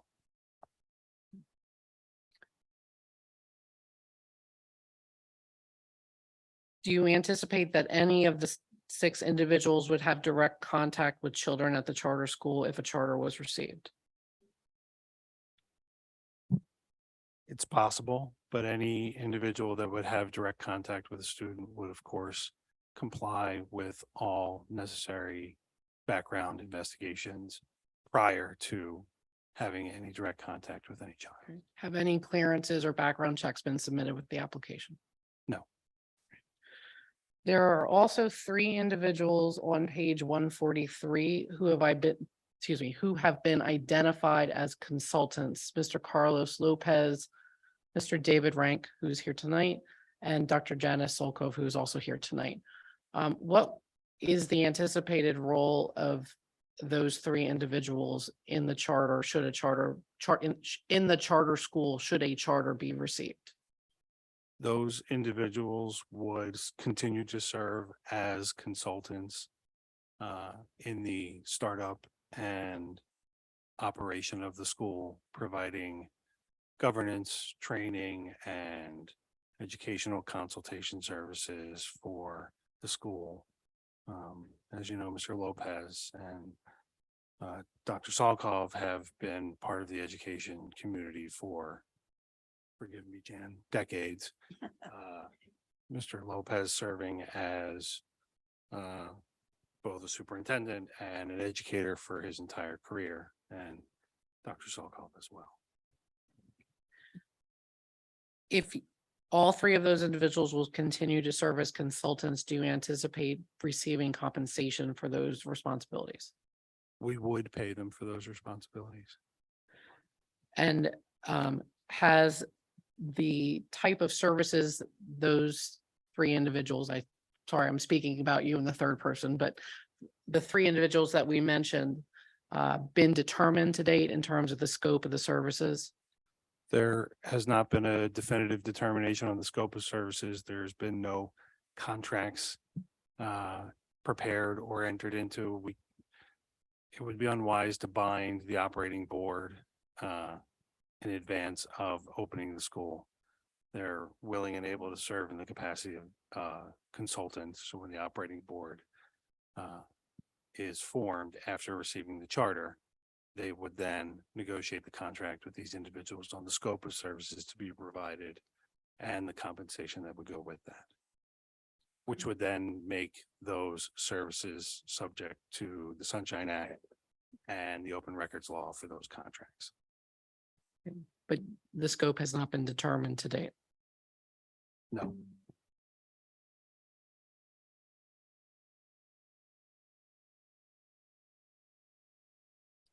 Has anyone been paid to date to provide any services to the applicant group?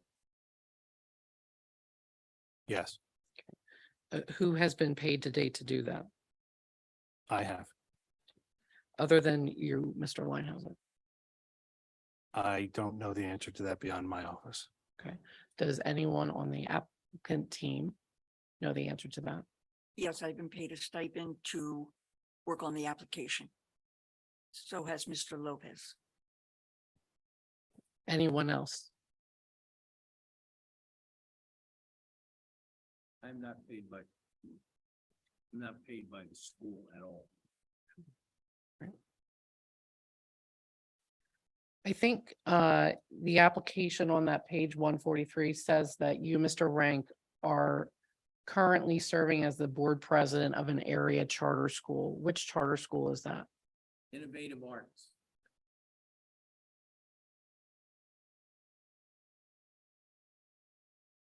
And what school district is that located in? Catasauqua.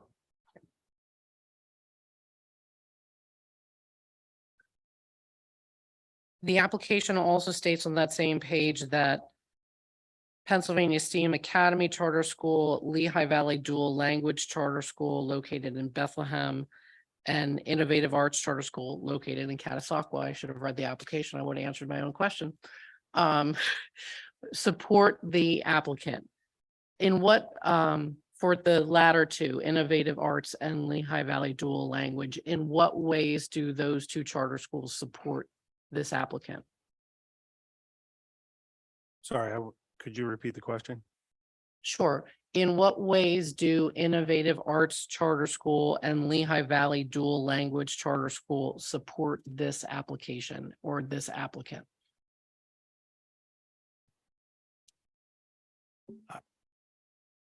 I guess your question is unclear. Are you asking, they have stated that they will support the application of the school In what way?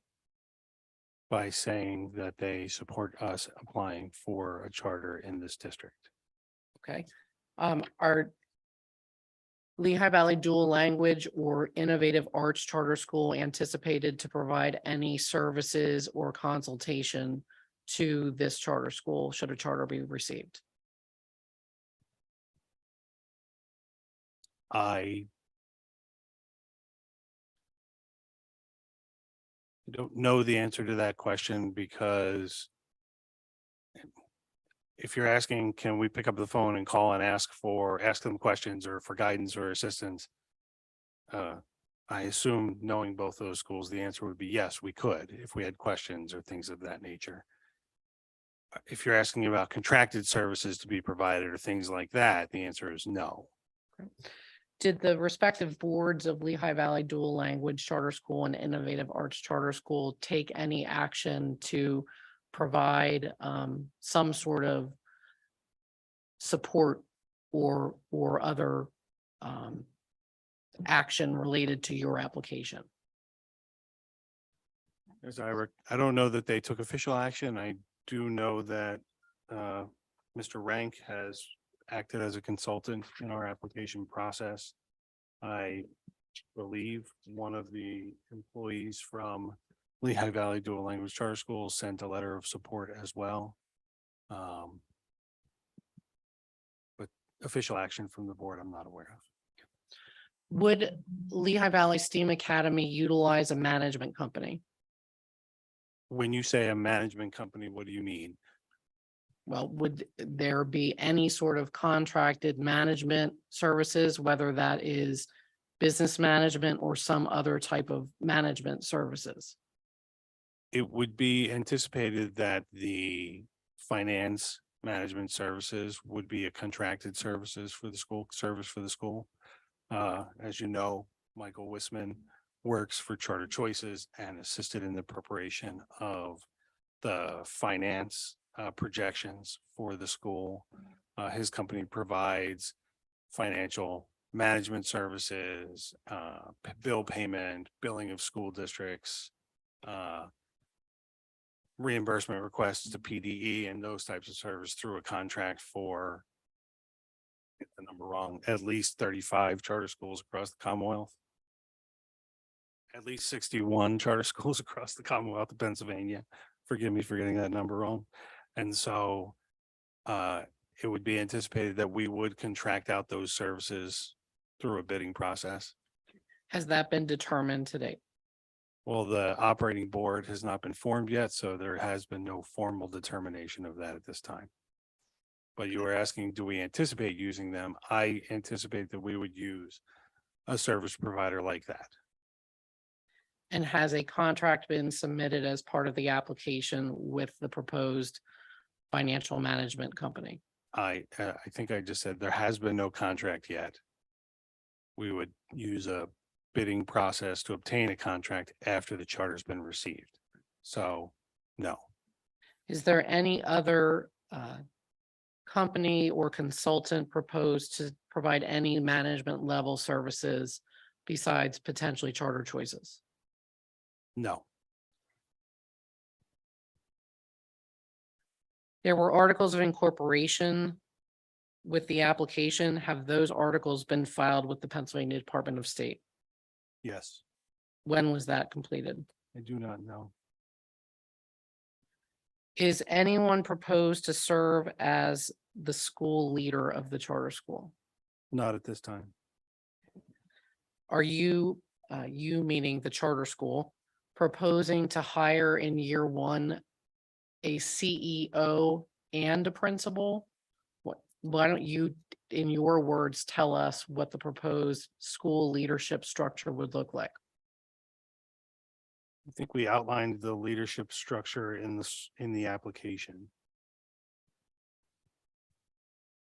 But the decision on hiring a school leader will be made at the time that the charter has been received.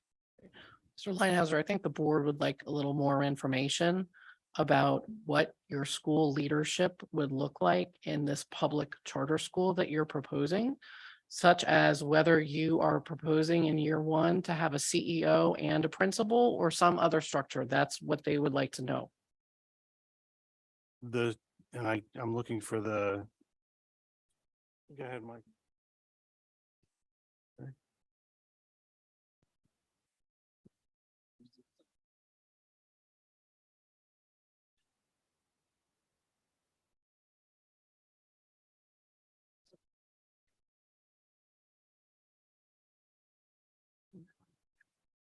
Looking for it.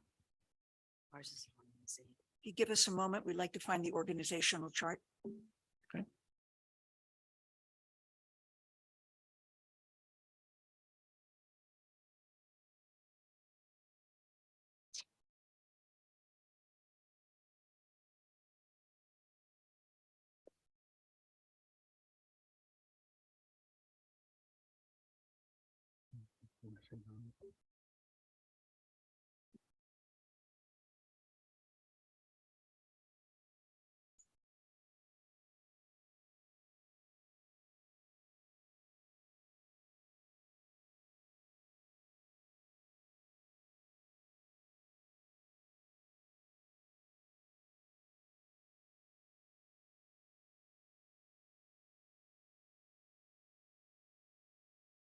Oh, I got it.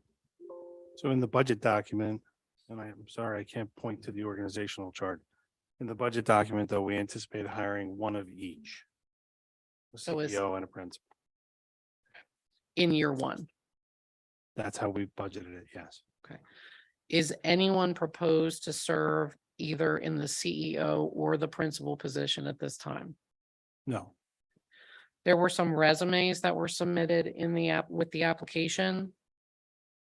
can you direct me to the page? Yes, I can. If you turn to page 1142.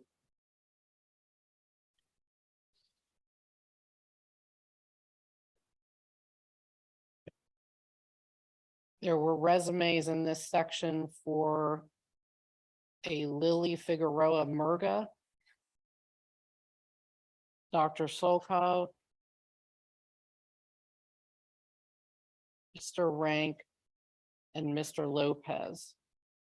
And I think we've talked about 3 of the 4 already. But would any of those individuals be proposed to serve as the CEO or the principal?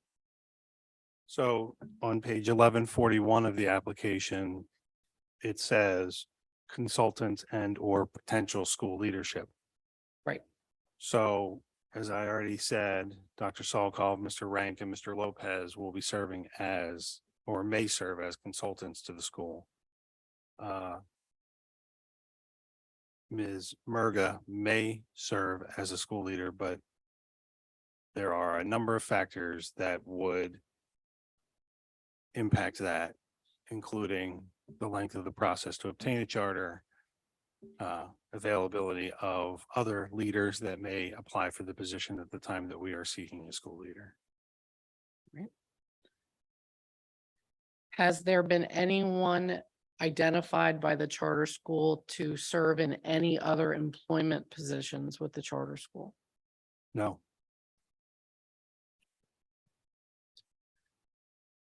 Will the charter school utilize learning coaches?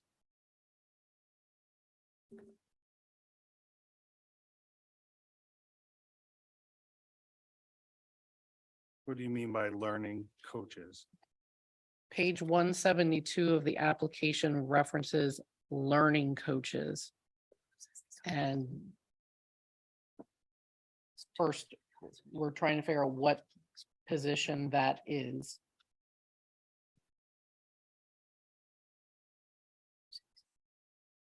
I'd like to have Dr. Blau explain what a learning coach is.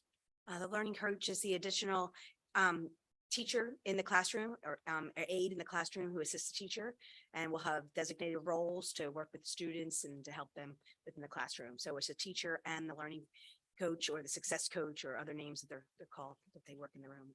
So I just want to make sure I understand and the board understands. So you're going to have a class, we're talking about elementary here. So you're going to have a classroom teacher who's the designated assigned teacher for that classroom in that grade, correct? Correct. And then there's going to be a second adult in the classroom. Correct. Okay, and what role will the second adult play? Well, the role they have is in working in small groups, assisting the teachers, they move to specials.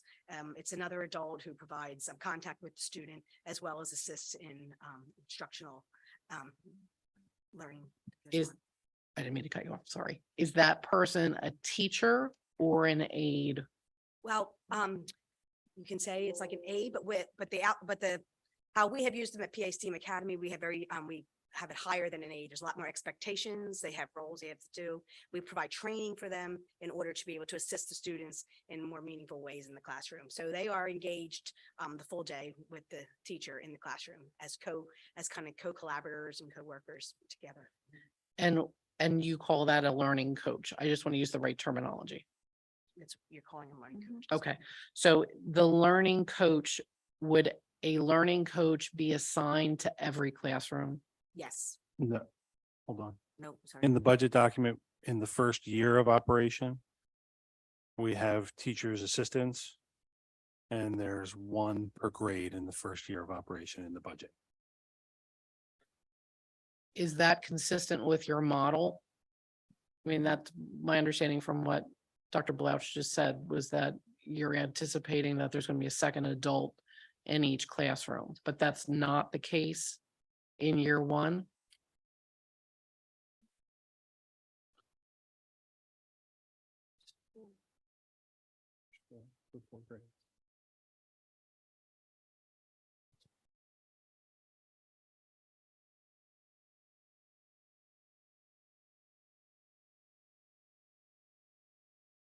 I'll get back to you with an answer to that question.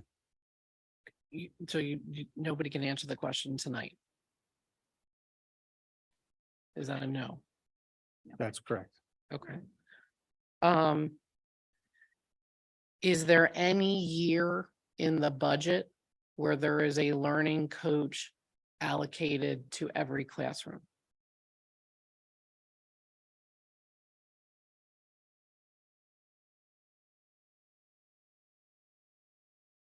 I don't know the answer to that question. Does Mr. Wishman? Budget has in it a line item for teacher assistants.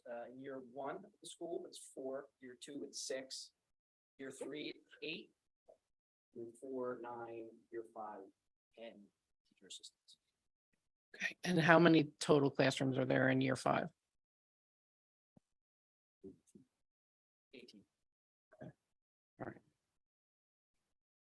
So the board will be able to determine that there are not aides assigned to every classroom in any of the first 5 years by looking at the budget and comparing the number of classroom teachers, correct? Did you say not assigned to any of the classrooms? If I did, let me start over. If I did, I misspoke. The board can determine how many aides there are compared to the number of classrooms by looking at the budget, correct? Comparing the number of classroom teachers versus the number of aides. No, by comparing the number of classrooms that would be populated. Okay, so. Yeah. Okay, and that's delineated in there, how many of the classroom teachers are for classrooms versus some other teacher assignments such as special education teachers or English learner teachers, English as a second language teachers. Correct? There are other teacher designations and identifications in the budget. But if you're asking the exact number of classroom teachers identified in the budget are exclusively grade level classroom teachers, I don't know the answer to that question. All right. You are anticipating a student population that reflects Allentown School District in terms of the percentage of special education and English learner students. Is that accurate? Are you talking about in the budget preparation? Well, does the budget preparation differ from the preparation of the totality of the application? No. Okay. I'm just trying to then- get clarity on what you're asking. Okay, then in the preparation of the application, what was the percentage of special education students and English learner populations that you're anticipating?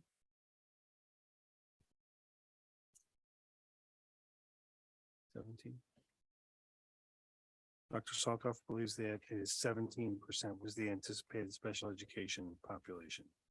And what about English learners?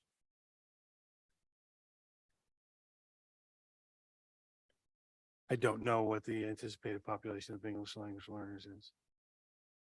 The population of English language learners would be. Wait a minute. I assume it. Yeah, go ahead.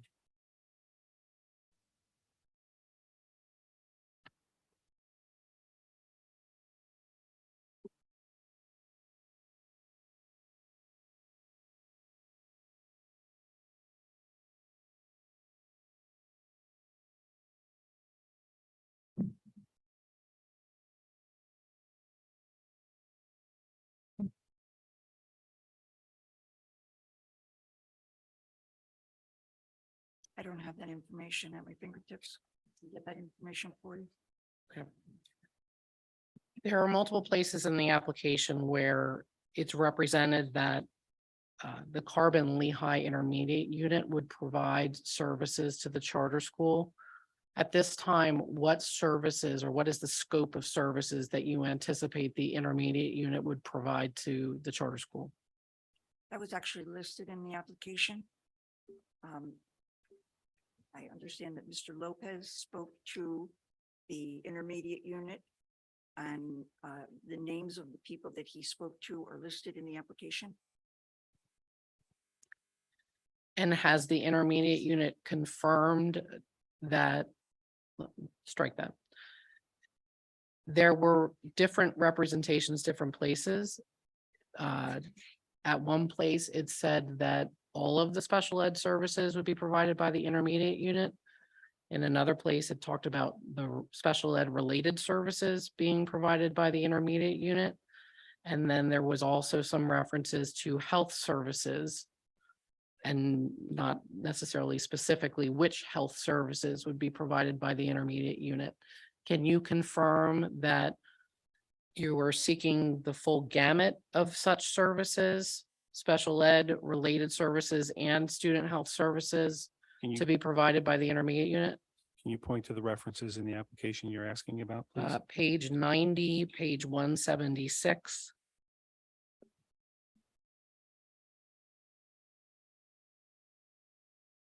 Believe there's some other places it's also listed.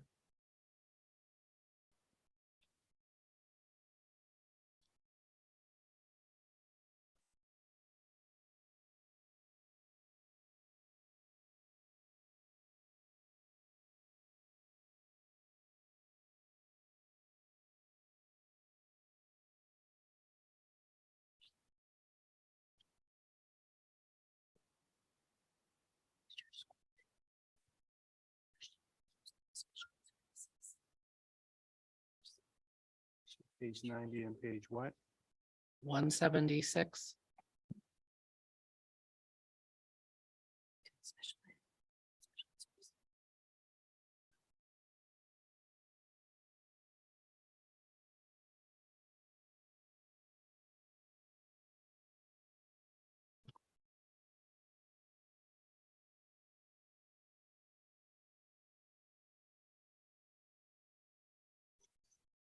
So I'll note that page 176 says potentially contracted through the Carbon Lehigh Intermediate Unit. It does not say that they would. Which is why I'm asking you now, Well, what the you're application speak- anticipating about whether the intermediate unit would be providing those services, or the next question would be, if not them, who would be? we would obtain them, but if not through the intermediate unit, through a contract service provider who provides those services to educational institutions. Has the And applicant, hold on. I'm sorry, go ahead. We go back to page 90. Page 90 speaks for itself, but indicates that the language and support services would be the potentially contracted services from the intermediate unit. So the premise of your question, I think, is not exactly accurate. But again, we would contact the special education services that we anticipate we may contract with the intermediate unit for are identified: speech, language, occupational and physical therapy, counseling, and other services. Has the applicant received a cost proposal from the intermediate unit for the cost of the gamut of services you would be seeking from them?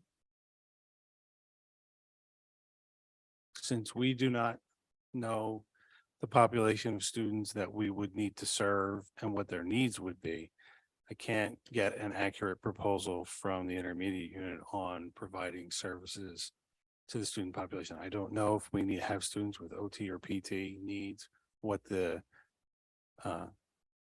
severity or of those needs might be. So to ask for a proposal would be to ask for a guess. Have you received a cost estimate for the potential services that the intermediate unit might provide? Are you asking, did we ask for a schedule of costs from them? You can answer that question. I don't know that we have. Are you proposing to use any other contracted vendors to provide services to the school other than the intermediate unit, charter choices, or the consultants who've already been identified today? That would be a decision that the operating board would make when the needs of the student population that enroll in the school are determined. I can't say, no, there are no other service providers when we don't know what the needs of the population are going to be. No other contracted vendors contemplated at this time.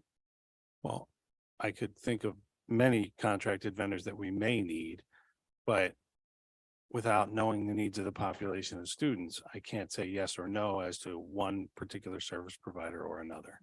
Who's providing food service to the charter school? We would have to bid out that contract after the charter is received, because the operating board has a duty under public bidding laws to ensure that that is a transparent and open process. Okay.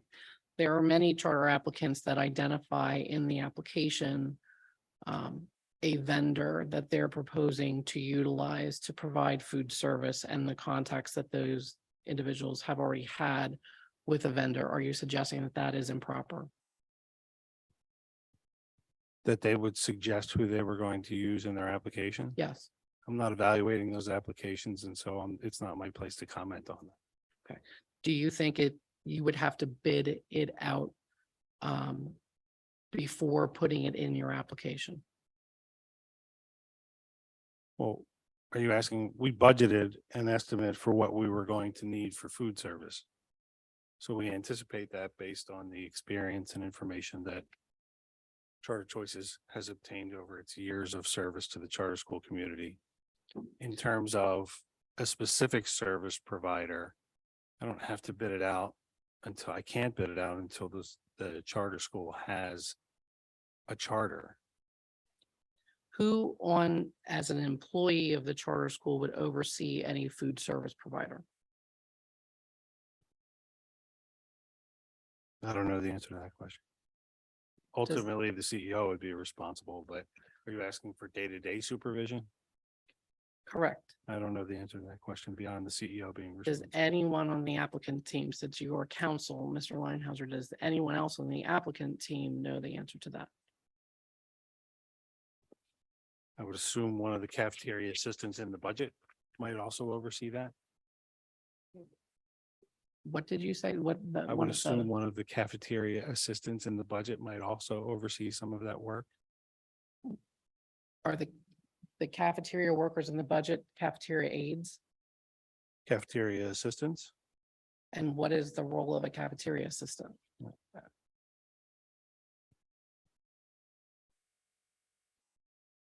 To assist in the cafeteria. I'm unclear about what your question is. You Are you mean looking for a job serve description? Food? Well, That's what I'm asking. any cafeteria worker does more than just serve food. They clean, they receive the deliveries, Sure. they check in. They And- do, there are many things that they do. So if you're asking, will they participate in that process? They will. No, my question was, who oversees the food service program as an employee on site at the charter school, overseeing the food service vendor? So ultimate responsibility falls to the CEO, but I am sure that the cafeteria workers will also participate in that process. But the CEO is the answer to my question. No, the answer to your question is the answer I gave. What are the healthcare plans that are proposed to be utilized by the charter school? The healthcare plan is in the application. You mean healthcare plan for the employees? Correct. No, we haven't selected one at this time. Okay. Are there any specific plans that are being considered? Not to my knowledge.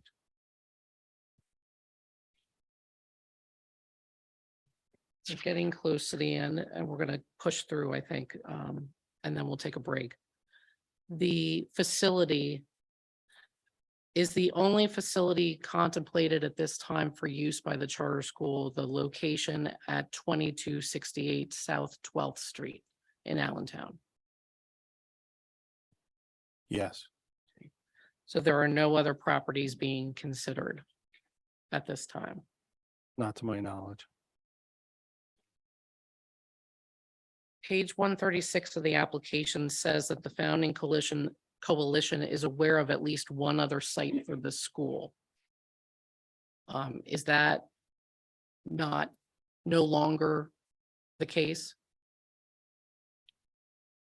Where is this on page? 136.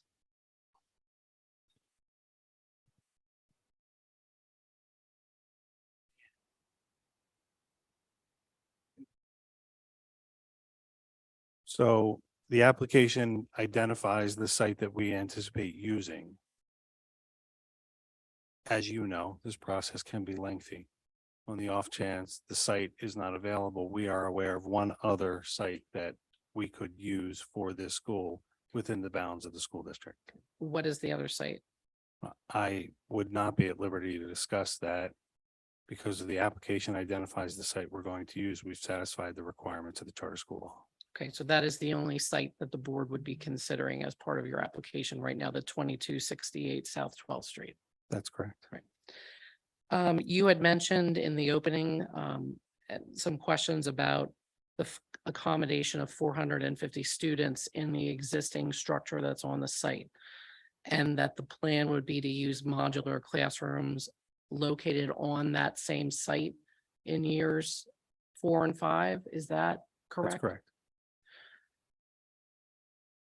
And I believe the application indicates that an entity called Exchange 32 LLC is the owner of the 2268 South 12th Street site. Is that accurate? Yes, Who are the members of the LLC? I don't know.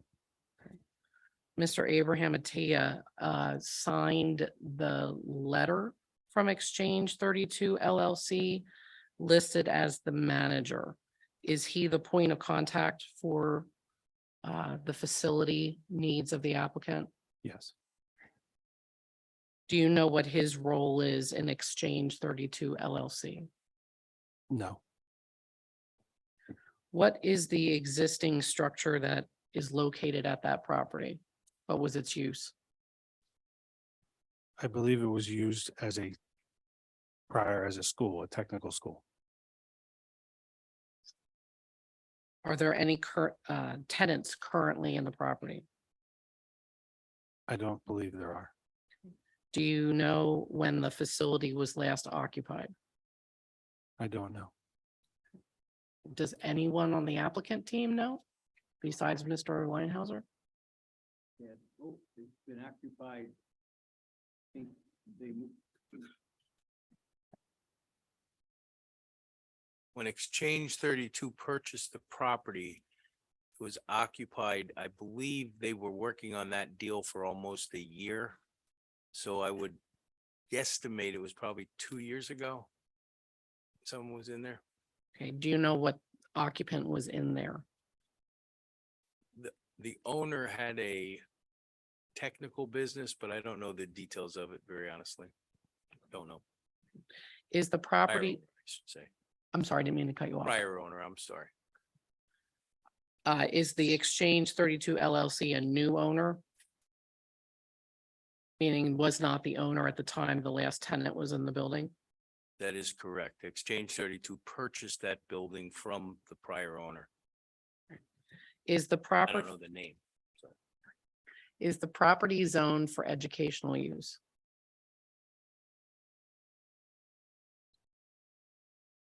My understanding is it's zoned for a technical school, technical education school. And we are currently, when I say we, Exchange 32, I'm not part of Exchange 32. So I'm saying we are waiting as a zoning hearing in Allentown, Have, which will happen in December. so the applicant or Exchange 32 will need to obtain a variance or some sort of zoning exception to be able to place a public K-8 school in that building. Correct. Right. And you said that, is paperwork already pending in front of the applicable? Paperwork's already been submitted to the zoning board, and a hearing, as I understand it, is scheduled this month yet in December. I just don't know the date.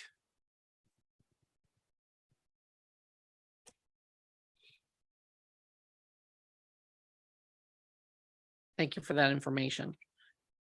what renovations will need to occur for this property to be suitable for use for a kindergarten through fourth or fifth grade school for at least the 450 students?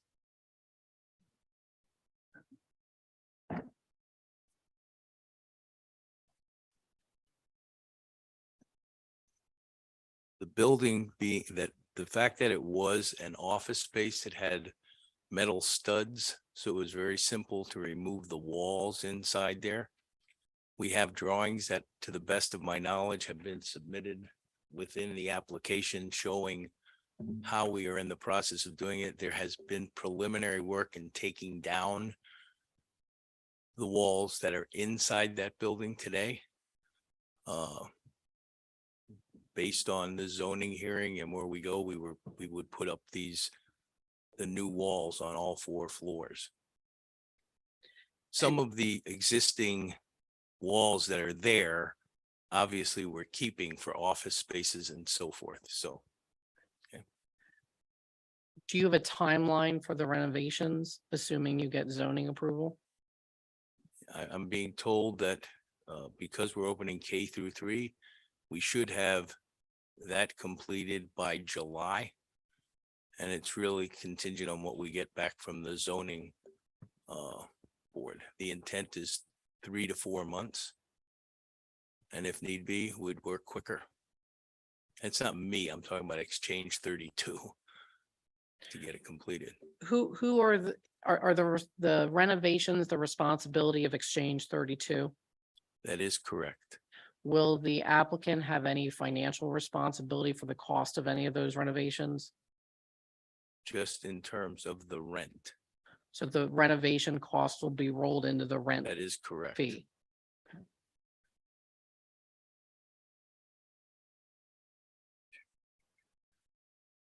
Has there been any hazardous material testing performed on the site? I wish the architect could have made it this evening. To the best of my knowledge, testing has started, but I do not know the results. I personally do not know. And do you know if any of the current systems that are on site comply with standards and guidelines of the American Society of Heating, Refrigeration, and Air Conditioning Engineers? To the best of my knowledge, the answer to that is yes, although we are still going through it, and more than likely because of the new rooms, you are going to have to redirect the heat to some of those facilities with ductwork. Is there any gymnasium space in the building? There is a space that is I think we call it, I know we call it the movement room in the on the document. And it will be used as it's not a formal gymnasium as you would think, with a basketball court and all that. It's a room for elementary students to have interactions. And where will students eat breakfast and lunch? There is a cafeteria that's designed in the building. Is there any outdoor space on the property for play areas, playground equipment, etc.? There is no playground equipment currently, but we are hoping to be able to put something like that outside, but do not have it even listed on the plans at this point. You had mentioned before a traffic study. I believe Mr. Linehauser, you said that in the opening presentation. When was a traffic study completed? No. Just for clarity, I said anticipating a question about the traffic flow, we prepared a plan for how traffic would flow around the property to ensure that it didn't block the traffic on the road. So I did not represent nor state that a traffic study had been conducted. well, I'm glad I asked because I was under a mistaken impression.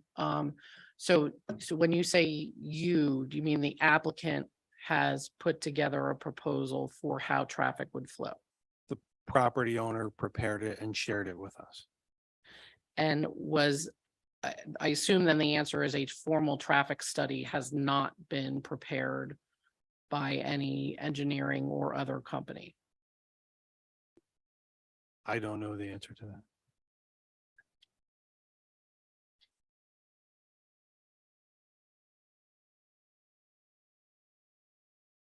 Is the applicant considering any facilities in the Bethlehem area school district for use by the charter school? No. All right, a few more questions. The application indicates that the applicant has an existing retirement system. Can you be more specific about what that means? Yes.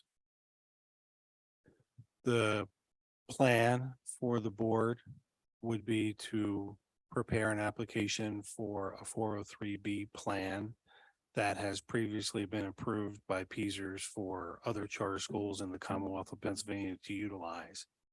And so we would participate in a plan that has already been approved by the Peasers board for use for a public charter school, and our employees would participate in that plan. But there is not an existing 403B plan for the Lehigh Valley STEAM Academy Charter School. No, I mean, well, we can't apply for the permission until we get a charter. But we would anticipate that the plan would be approved as so many others have already been. There was mention of the Community First Fund and financing that would be received from Community First Fund. And specifically on page 1191 of the application, there's a letter from the Community First Fund that states, quote, "We fully intend to be able to provide a line of credit of $750,000 and startup capital of $750,000 to assist in the initial operating costs for the new facility that is expected to occur in the spring of 2023.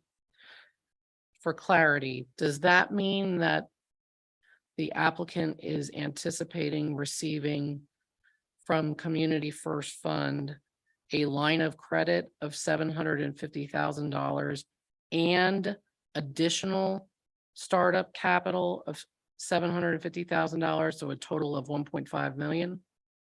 That's how the letter reads, yes. Okay, so it's both of those things. Yes.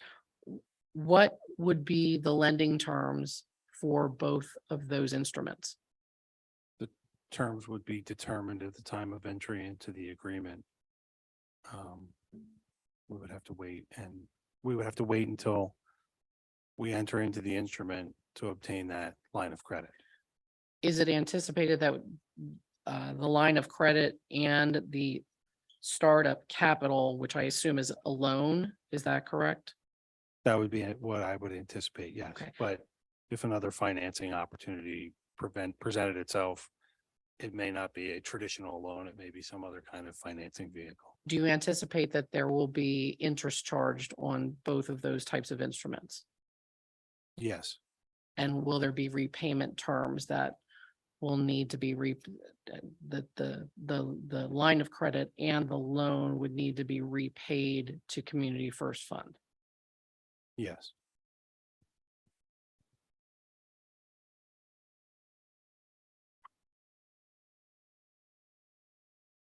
Yeah, sure. So I'd like to maybe clarify that response. Sure. It's not expected that the school will need financing to begin to operate prior to July 1st of the first year. We have available those dollars should we need to, if there's a delay in funding, whether from the school district or from the Department of Education in year one. We don't anticipate any of those challenges in the first year and have not budgeted for startup funds from. What do you anticipate your startup costs would be in what we often call year zero? So really from this point on until the 23-24 school year begins. We anticipate the school to have zero startup costs before July 1st of 2023. Costs will begin in the first fiscal year the school is operating. So costs paid by the school in July. Costs paid by the school will begin July 1st of the first fiscal year. Okay, I think it's good time to take a break. I think we're almost done. While we're on our break, if anyone is here to give public comment tonight and you haven't already done so, please fill out a comment card and give it to Ms. Ramos. We're going to take, I think, a 10-minute break so we can chat with the board and see what additional questions the board may have.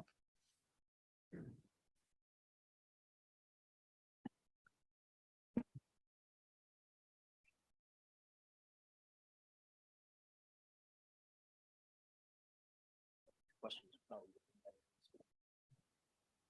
Unfortunately.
Thank you for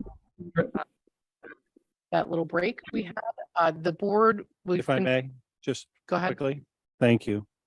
In response to a question you asked earlier about the anticipated English language learner population, it's identified in the application, page 137. And what is it? Based on documentation from the Allentown School District, we anticipate the population to be 17% as And well. Is it anticipated that the population would mirror Allentown School District? Is that where that 17% comes from? That's what we would anticipate, but it doesn't mean that it's going to be the number. We might get more, we may get less. There's no way to know until the population enrolls. Sure, but that's what you're anticipating at this point in time. Yes. Thank you for that clarification. I appreciate it. The board and I conferred, and we don't have any other questions at this time. We will potentially defer additional questions to the second hearing. But I think we've gone through the lion's share of it tonight. So we appreciate your candor to the board as you were answering those questions. The next section of our agenda for tonight would be public comment. Ms. Ramos, have you received any comment cards? Okay, just to be clear, is there anyone in attendance tonight who would like to give public comment to the board? I do not see any hands. Okay. At this point, the hearing is going to be placed into recess. We will reconvene at that second hearing as stated earlier. I want to thank everyone for coming and for your patience in us getting started, as well as going through all the questions tonight. Thank you very much. We're in recess. Thank you for your time and attention this evening. Thank you.